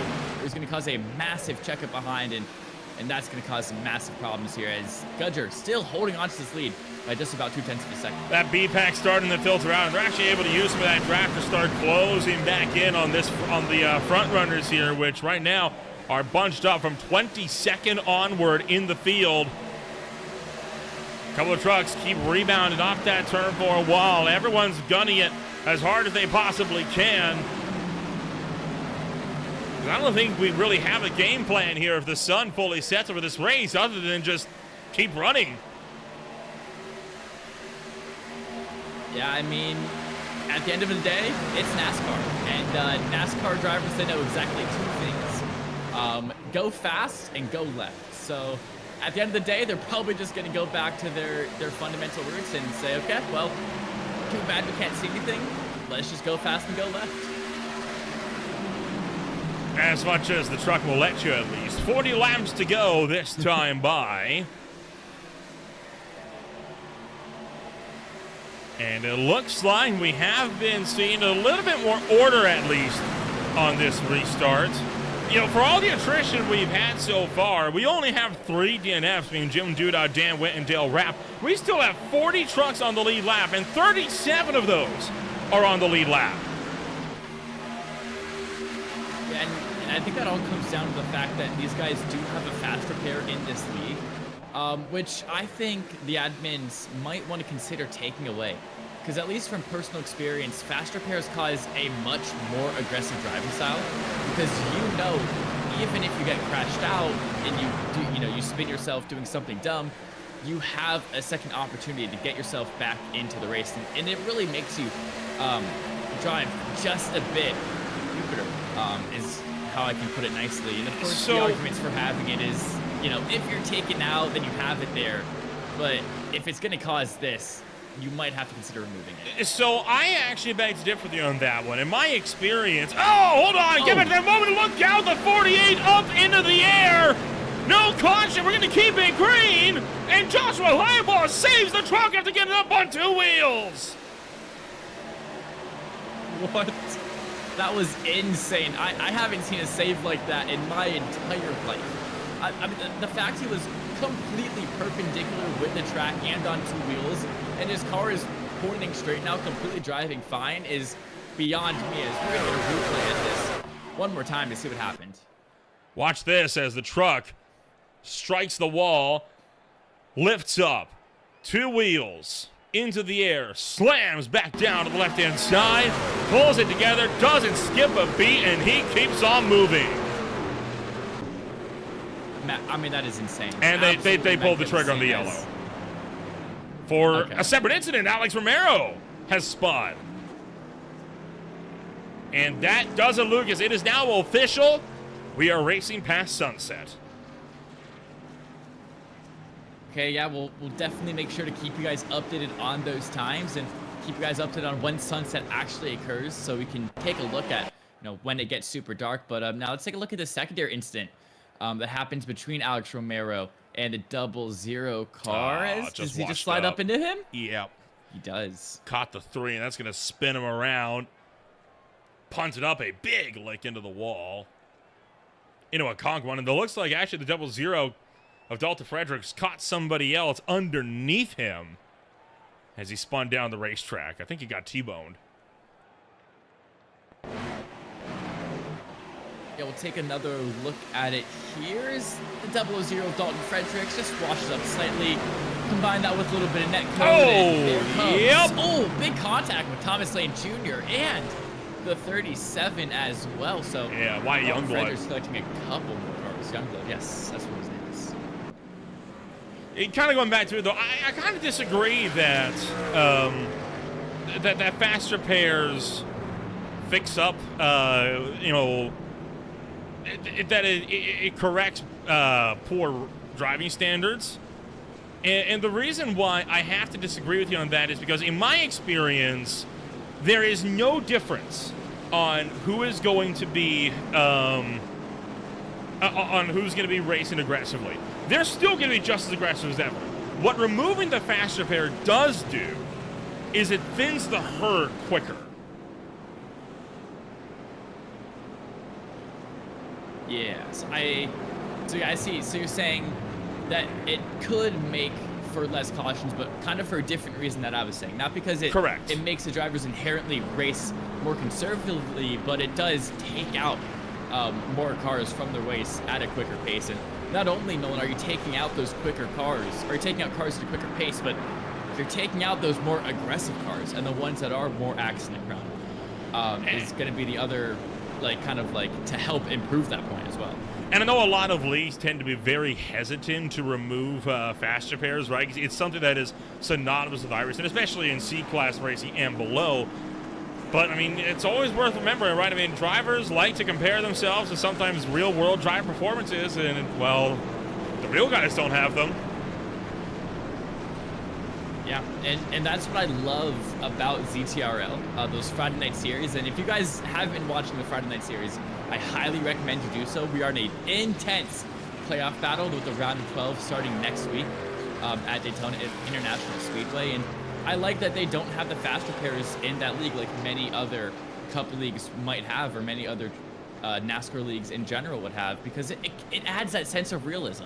And then on top of the stage points, the playoff points, the full playoff rounds, and this full schedule, it really makes CTRL, at least for me, feel like the real deal, which I really love. Coming into turn number 3, Justin Anasogak, Anthony Lane, Dylan Wilbers, Aaron Raymond, and Dean Ellert all lead the way in the top 5. When we looked at the positions gained earlier on in this race, and boy, it tells a story, right?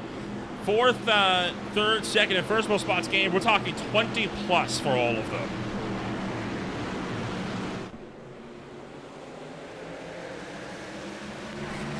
Green flag, one truck's into the wall. That's the 95 of Dean Ellert right out of the gate. And he is going to drop like a rock back to 16th. I mean, talk about commentator's curse.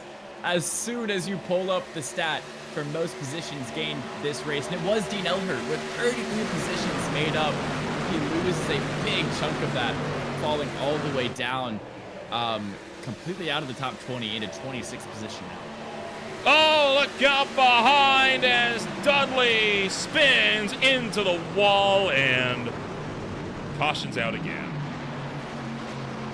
We're still wrecking. We're still wrecking. Guys, come on. They're trying to get their cars slowed down. I mean, the car's been out for over 15 seconds at that point. You can't defend that when you're still piling in that late. Yeah. Well, Justin Anasogak leading this race with 32 laps to go as our number 12 caution has just occurred. Now, I have been keeping track. Don't worry, guys. As Dudley gets turned by Jordan Jung from behind. How many trucks has Jung taken out today? Because it's definitely been more than 2. Into the wall goes Dalton Fredericks, who he has been put to the ringer tonight. There's the 33, dinging it up with the number 11. Hard hits into the wall for Scott Hull and one other. And then there's the 33 taking a knock. You see the 4 and the 00 spinning out ahead. And this is the part I don't understand is, I mean, it's just, guys.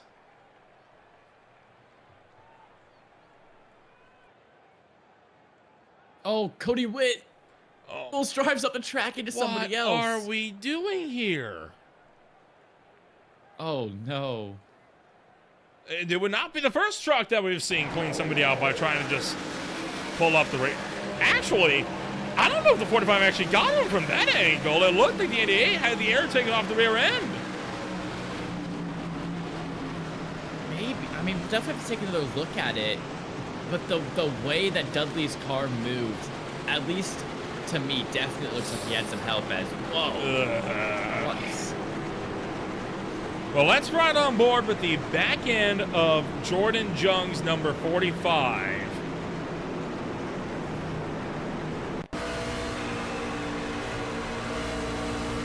There's Dudley right in front of him. No, that truck's already loose. He definitely touched him, but that truck was already going around by itself.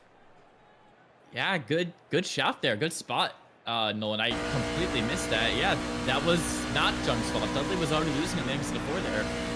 And that's a combination of the humidity, the winds, just the conditions, these weather conditions, not being really optimal for these drivers. And that's just going to send the 88 around and cause another caution.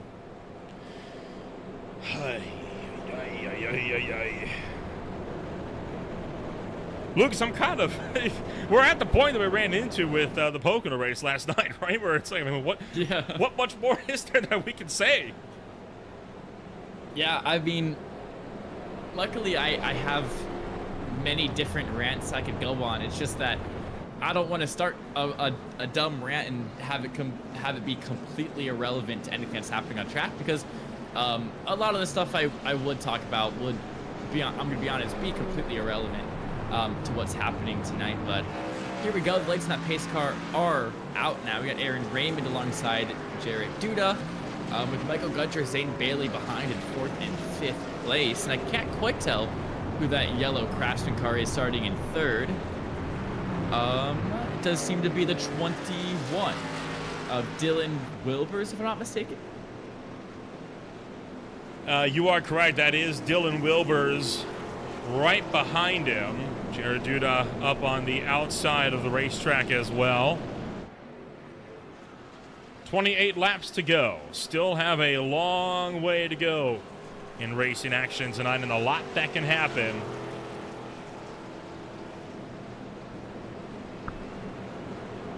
Ooh, we could get an update on the time and see We could. the current time, and then what is the time the sun sets. Well, the sunset hasn't changed. Right now, this is, of course, the real world sunset on March 7th is 6:39. Right now, that is less than 10 minutes away in sim. Now, I'm not 100% if iRacing uses those real world parameters, but we will obviously have to wait and see how this is going to pan out this time by. Green flag is back in the air, and already one truck just did not get going behind them.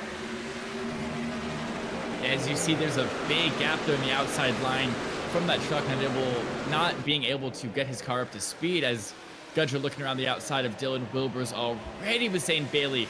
Looking at the middle of 3 wide, makes contact with Austin K. Mitchell. That's going to slow the 20 down. He's going to now lose a spot to Austin K. Mitchell, but also to Elliot Condress. He gets completely blocked by Dylan Wilbers.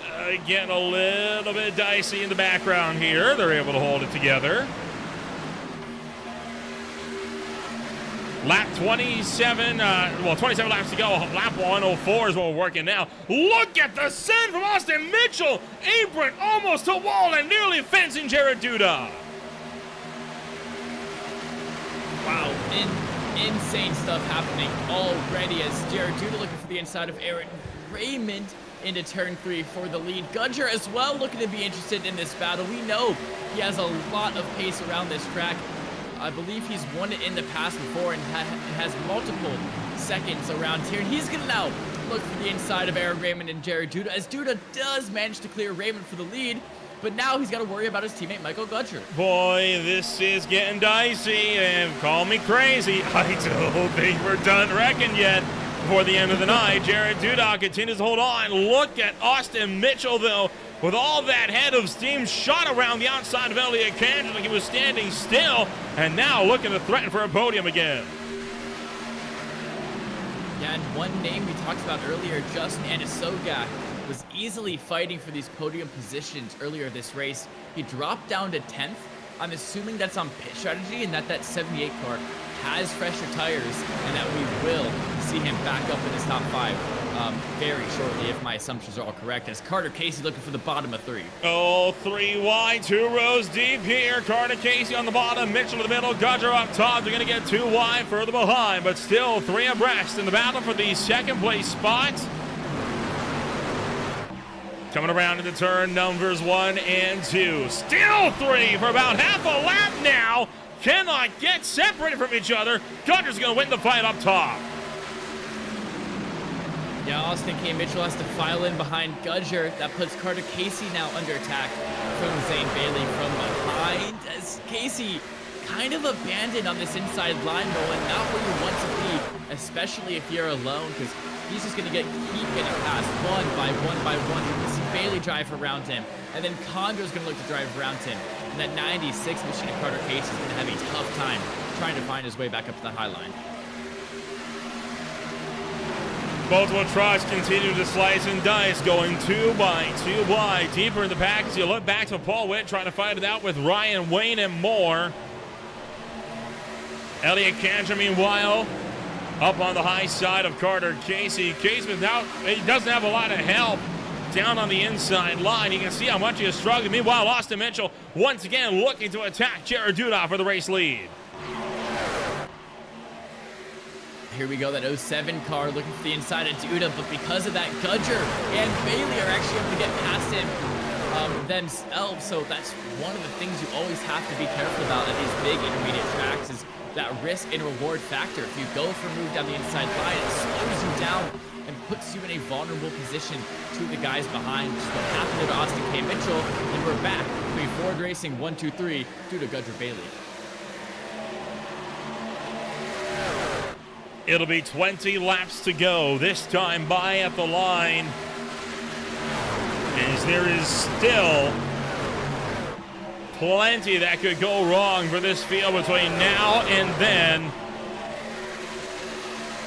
Gudger can't find the inside this time by entering turn 1. He's going to remain tucked in line alongside Jared Duda, while Carter Casey trying to use the inside for whatever advantage he can to get around Mitchell and Cantra.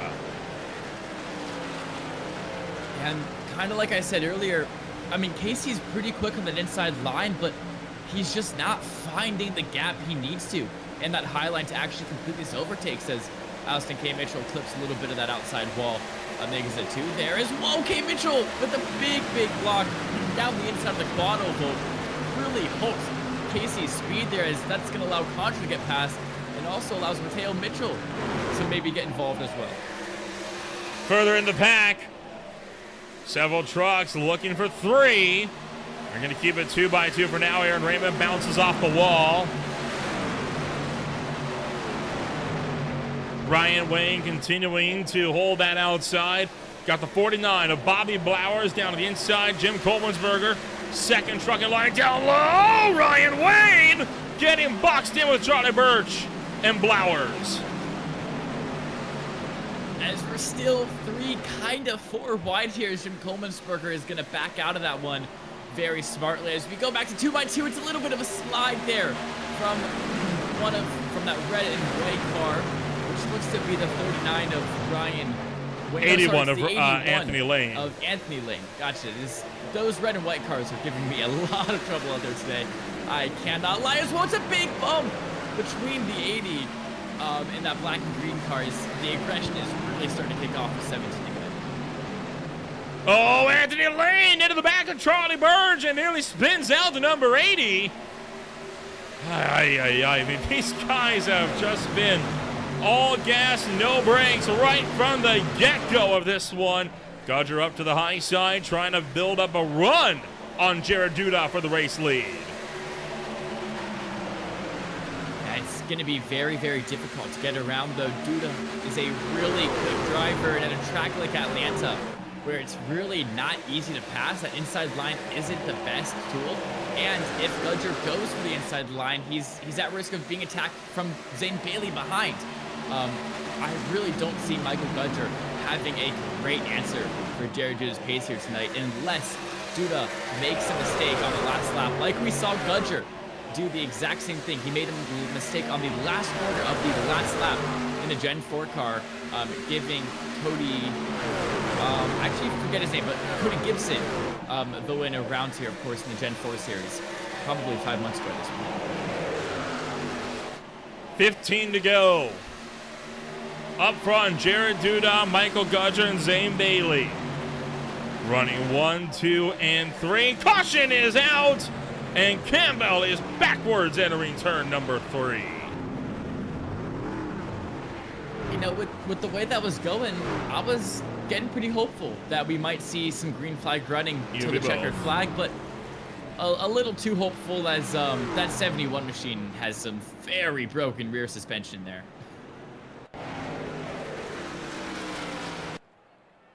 Tough break for Mike Campbell. Misses Campbell, and he is alongside Bruce Dudley.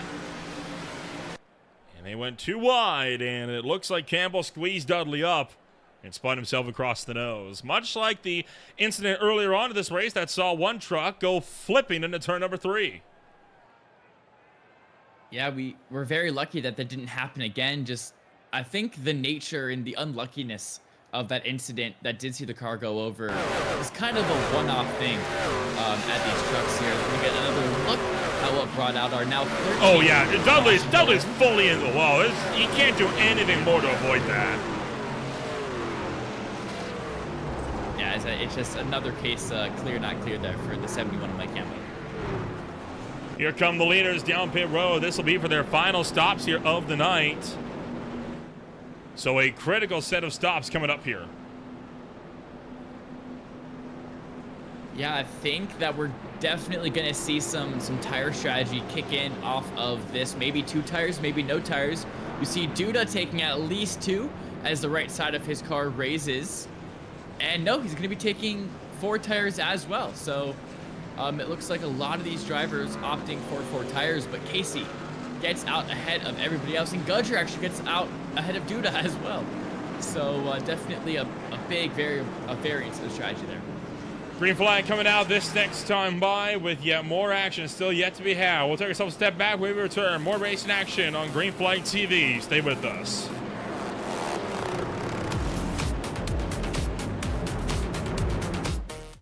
Racing isn't easy, but experiencing it is. iRacing puts you in the driver's seat with the industry's leading sim racing game. Drive on laser scan replicas of the greatest racing circuits from around the world. Go head to head against other drivers chosen by skill-based matchmaking to ensure competitive racing at every level. Compete across all your favorite series. In officially licensed cars, engineered to deliver the most accurate driving experience possible.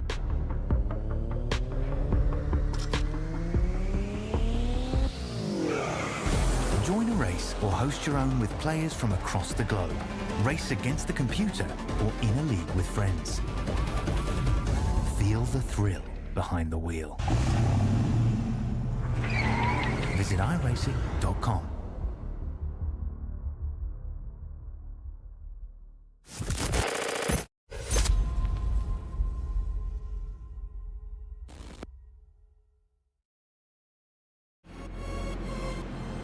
Welcome back to Green Flag TV, where we are gearing up to return to racing action here, this time by 1 lap to green. And as you can see, Lucas, the iRacing pace cars lights are actually doing a better job of illuminating this racetrack than whatever little daylight we have left in Hampton, Georgia. Yeah, that sun, Nolan, is gone. It's taking a nap for the night. It's going to bed. It doesn't want to be here. And yeah, this is now officially a night race with no night lights. So we're going to see how Justin Anisogak and Bobby Blowers handle this restart. Anisogak jumps on the loud pedal. We are back to green. Look out as Anthony Lane all over the shot as he comes down into the restart zone. Holds on to it, gets it into the infield. We will not have a caution. We'll stay green. But a close call there early on as Anisogak rips it out of turn number 2. 3 wide, 4, crashing back straight away into the wall for Cody Witt. And, oh, come on, guys. Charlie Birch fires across the racetrack, and Robert Amaral, a victim in that one. That is a huge secondary collision there. Drivers have to be careful for that. I mean, you see some smoke ahead of you, you see the caution go out, you got to hit the brakes and get as far away from the scene of accident as quick as possible. I don't know if there's anything Amaral could do about it. You'll see what I mean here in just a moment. Watch Birch slide up, and it was a collision. They were both loose. Both Cody Witt and Birch are loose. And they tangled up with each other. Now watch as Birch here, that wheel turns left, and he just fires across the racetrack with no brakes. Amaral would have had that missed. Oh, yeah, why? I completely saw that wrong. The 80, I don't know if it was a wheel misfunction or I think he was trying to get down the racetrack. I think it was the latter. He was trying to get off the racetrack, but in doing so, he makes himself a bigger hazard. That or he's trying to save it, but there was no saving the truck at that point. Yeah, I'm kind of confused. We might have to ride on board with him to really see what happens. But first, we're going to get on board with Anisogak here. No, this is Amaral. Oh, it's Amaral, sorry. And yeah, nowhere to go. I mean, what are you supposed to do in a situation like that, right? I mean, you're not expecting the trucks that are staying up against the outside wall to suddenly ping-pong back across the nose. This is with Birch.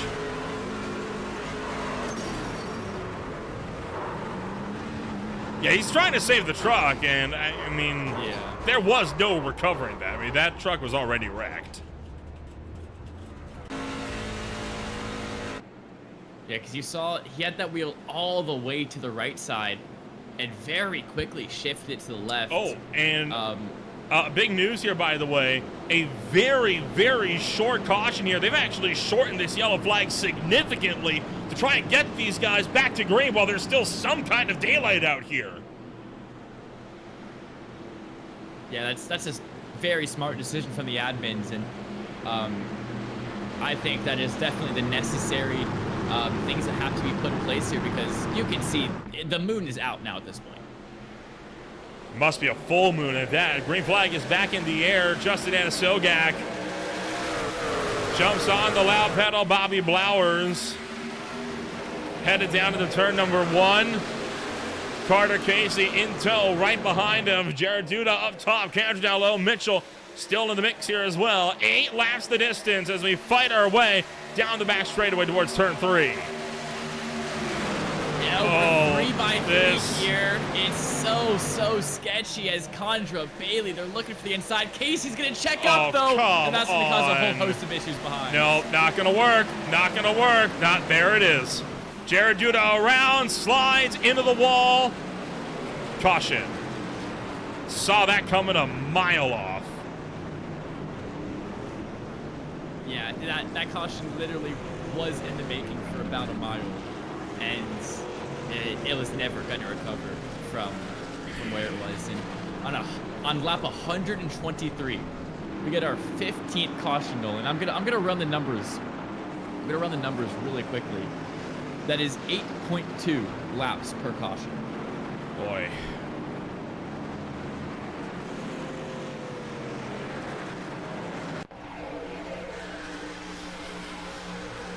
Jared Duda, you see Duda kind of in the mix here, and right here is where it starts to go awry. You're going to see everybody start to bob. Right there, Austin Mitchell gets loose in the 07.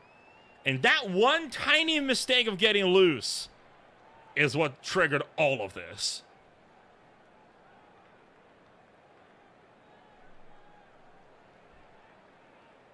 Jared Duda, doors. There's too much. Because Casey was also a little slow ahead of them all. I mean, it really is. The people ahead have slower, very much older tires. Whoa! And the guys behind the 31! Are on new tires. Whoa! Look at the 31! He was flipping down towards turn number 1. I think it's Alex Romero, if I'm not mistaken. You reckon? I think you might be right on that one. Let's jump ahead here. Take a look. Oh my goodness! Oh. Holy cow! Violent crash on the front straightaway. One truck almost cleared the fence.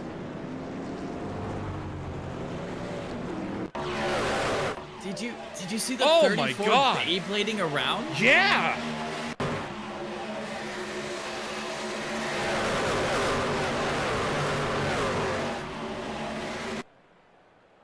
Gonna watch this here.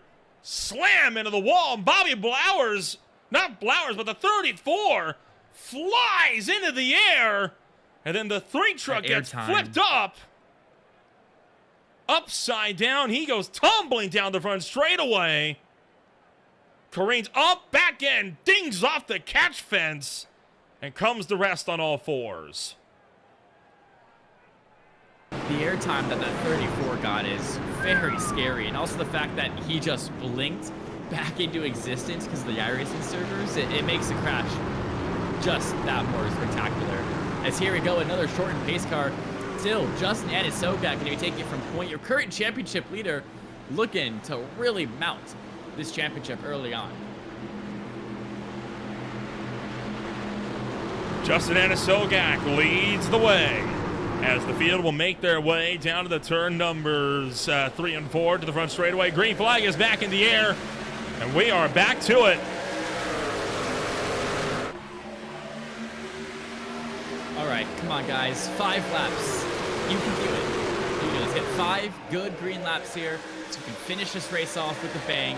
A nice, good, clean finish. As Sogak, oh my gosh, he almost clears himself on the 07 of Austin K. Mitchell as he's going to get sent 3 wide by drivers on newer tires, and there's not much he can do on this occasion. Oh, there we go! Hard into the wall for Austin Mitchell. Slams into the inside wall. Everyone ping-ponging off each other. Yet another multi-truck crash to the front stretch, and it's overtime. Yeah, just when this race has to be shortened because it's getting dark outside. You know, we're trying to make this race go quicker. We trigger the overtime rules, and we're 4 wide once again. This was the last incident there. This was at speed. Oh my good God!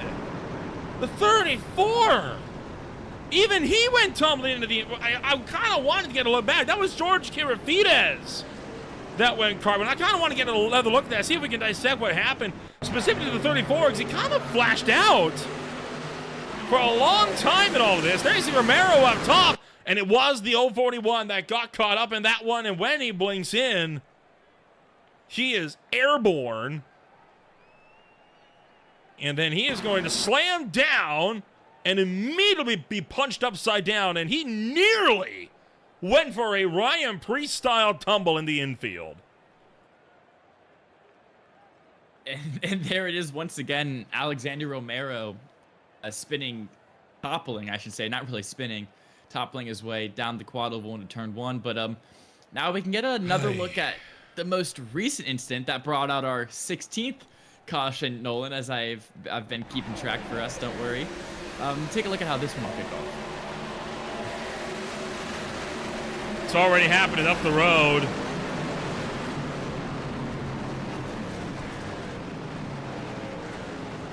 Try to get a better angle of this one. Looking for Austin Mitchell's number 07. There it is. And you saw Anna Sogak drifted up, got into him. The 07 punch slid his way down. He's going to overcorrect and also go hard to the outside wall. And I thought for a moment we were going to get another airborne wreck there on the front stretch. Yeah, we don't get an airborne one, but still, so many cars involved in that simply because of how far up the field this wreck took place. As Dylan Wilbur's taking a little spin towards the infield there, and whoa, we're slowing it down once again.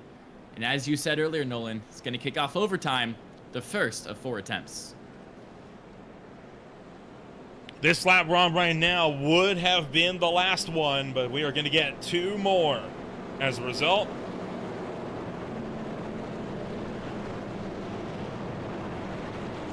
it is attempt number 1, and we are just about ready to go back at it again.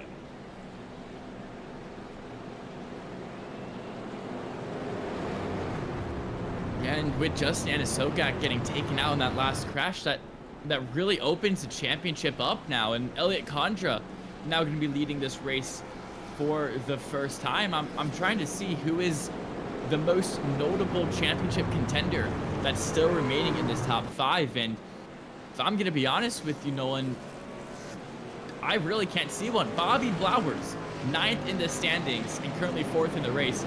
That is the only championship contender that is within the top 10 of this race right now.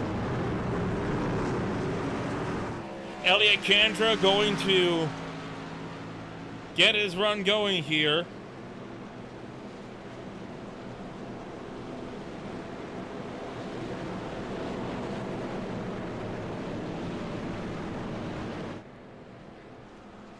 Ellie Condra looking for what could be one of his first wins of 2026. Mateo Mitchell, the driver that started this race from pole, meanwhile, in the Delta Airlines number 82. Trying to see if he can finish this one off with a strong run up top.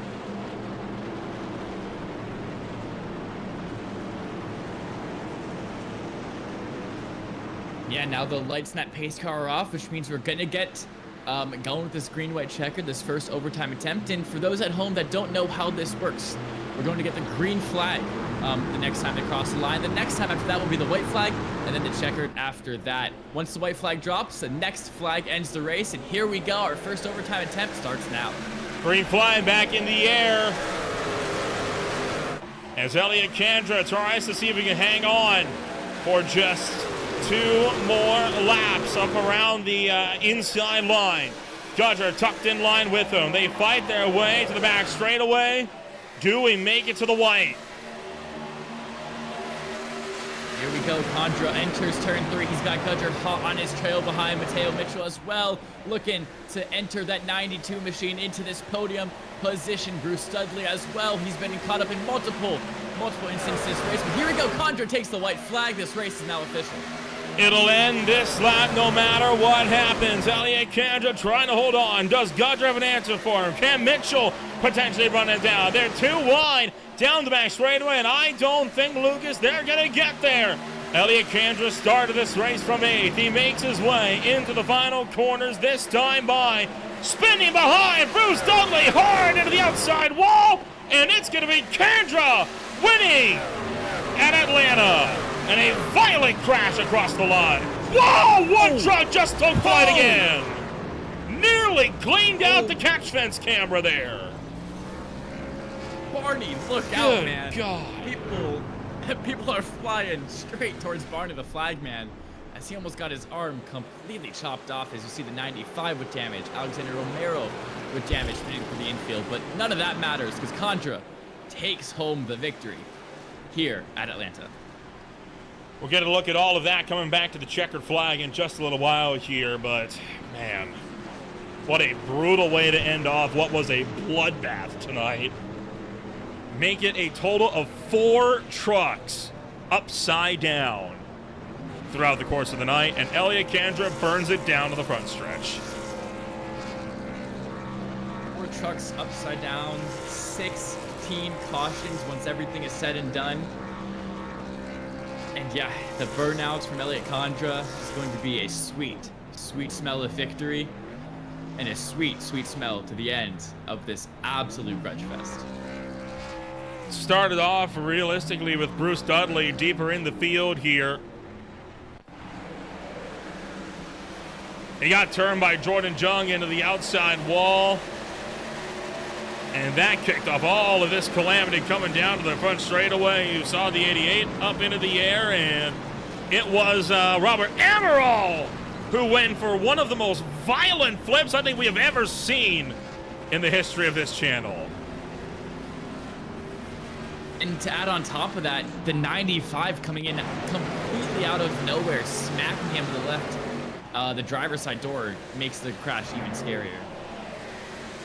Coming through this time, and look at this, and just the sheer height that he gets before slamming into the concrete wall.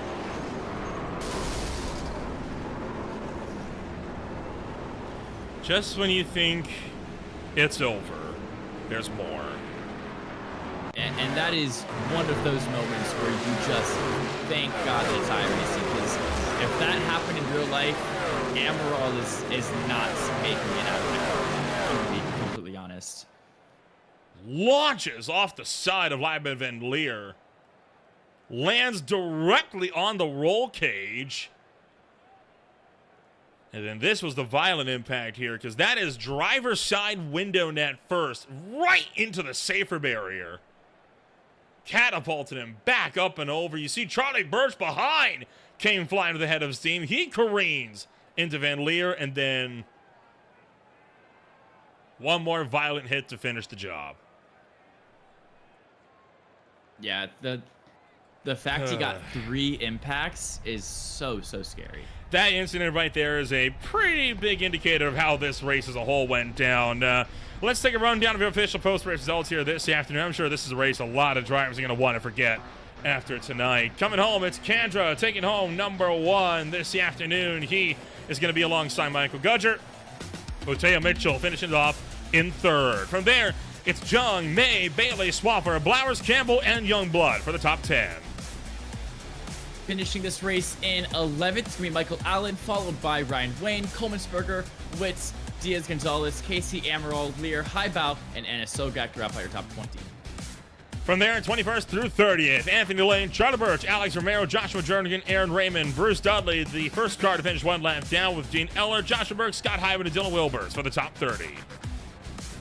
In your final 13 positions, it's Mitchell, Jared Duda, Karafides, Bowada Jr., Witz, Lane Jr., Davis, Fredericks, Hull, Purdy, and your last 3 being rounded out by Duda, Witt, and Rapp. A rough way to close out racing action here this afternoon. Let's get a chat in with the drivers to finish this race, numbers 1, 2, and 3.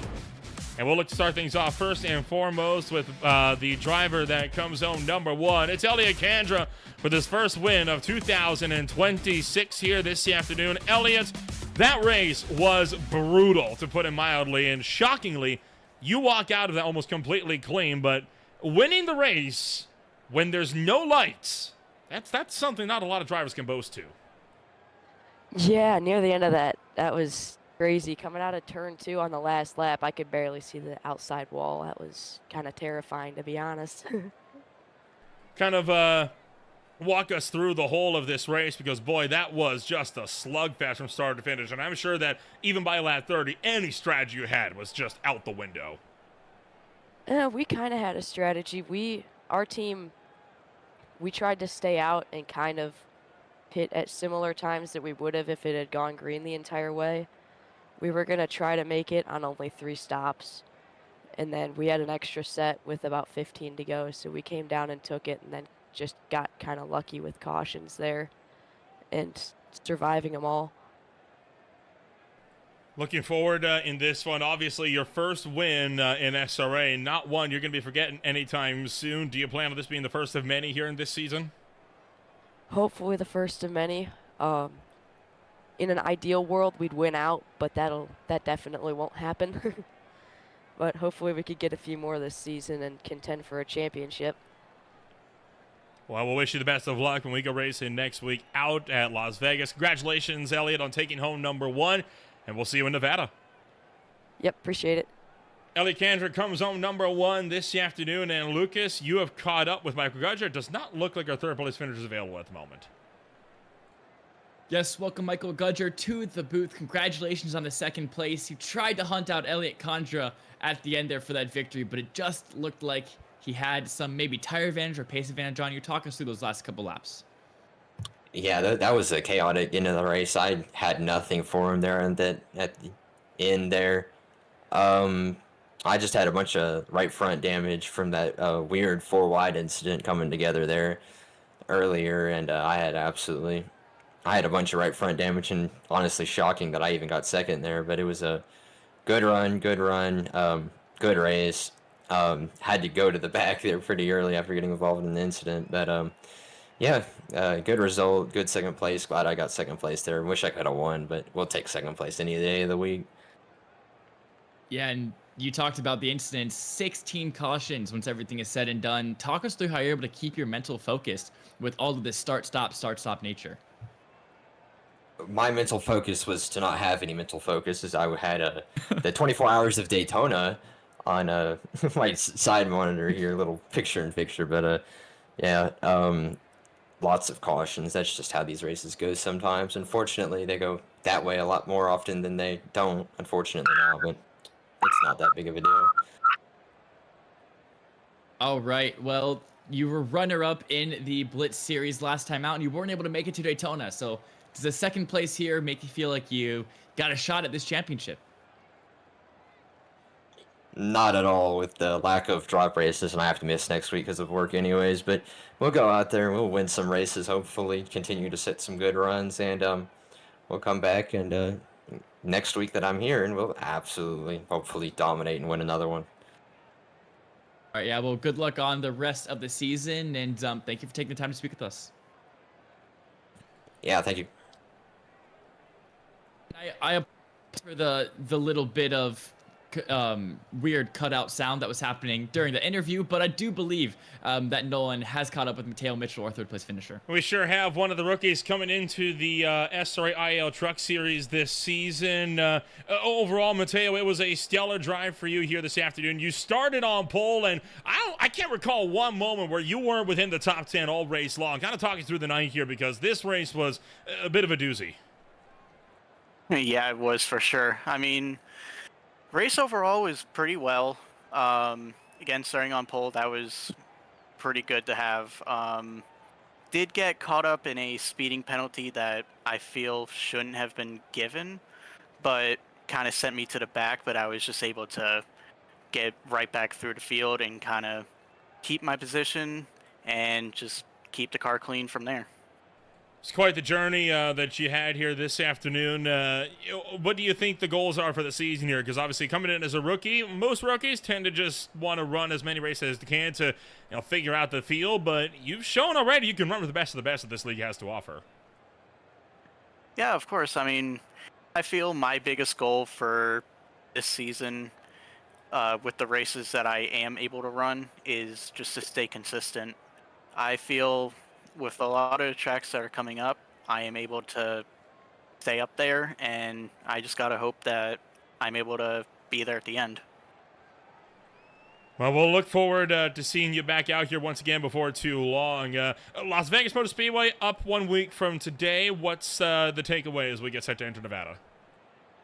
Unfortunately, I will not be at Vegas. I have something going on that same weekend, but I will be here for Phoenix, so that will be my next race.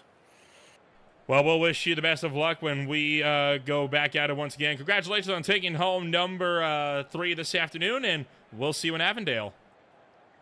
Sounds good, thank you.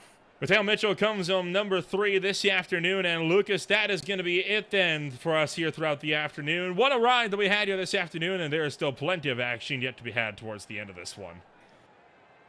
Yeah, what a ride indeed. And yeah, there's so much left going on with this championship and all the races that we have going on in the SRA. But not only that, I am so excited for Monday night with the CIL Collegiate Cup Series getting their Green Flag TV debut. Do not miss out on that. If you love the next-gen cars, if you love oval racing, make sure you're here Monday night at 9. There is still plenty of action left to be thrown about before we get to that point. Obviously, CIL coming up just 1 week from just a few days or so from today.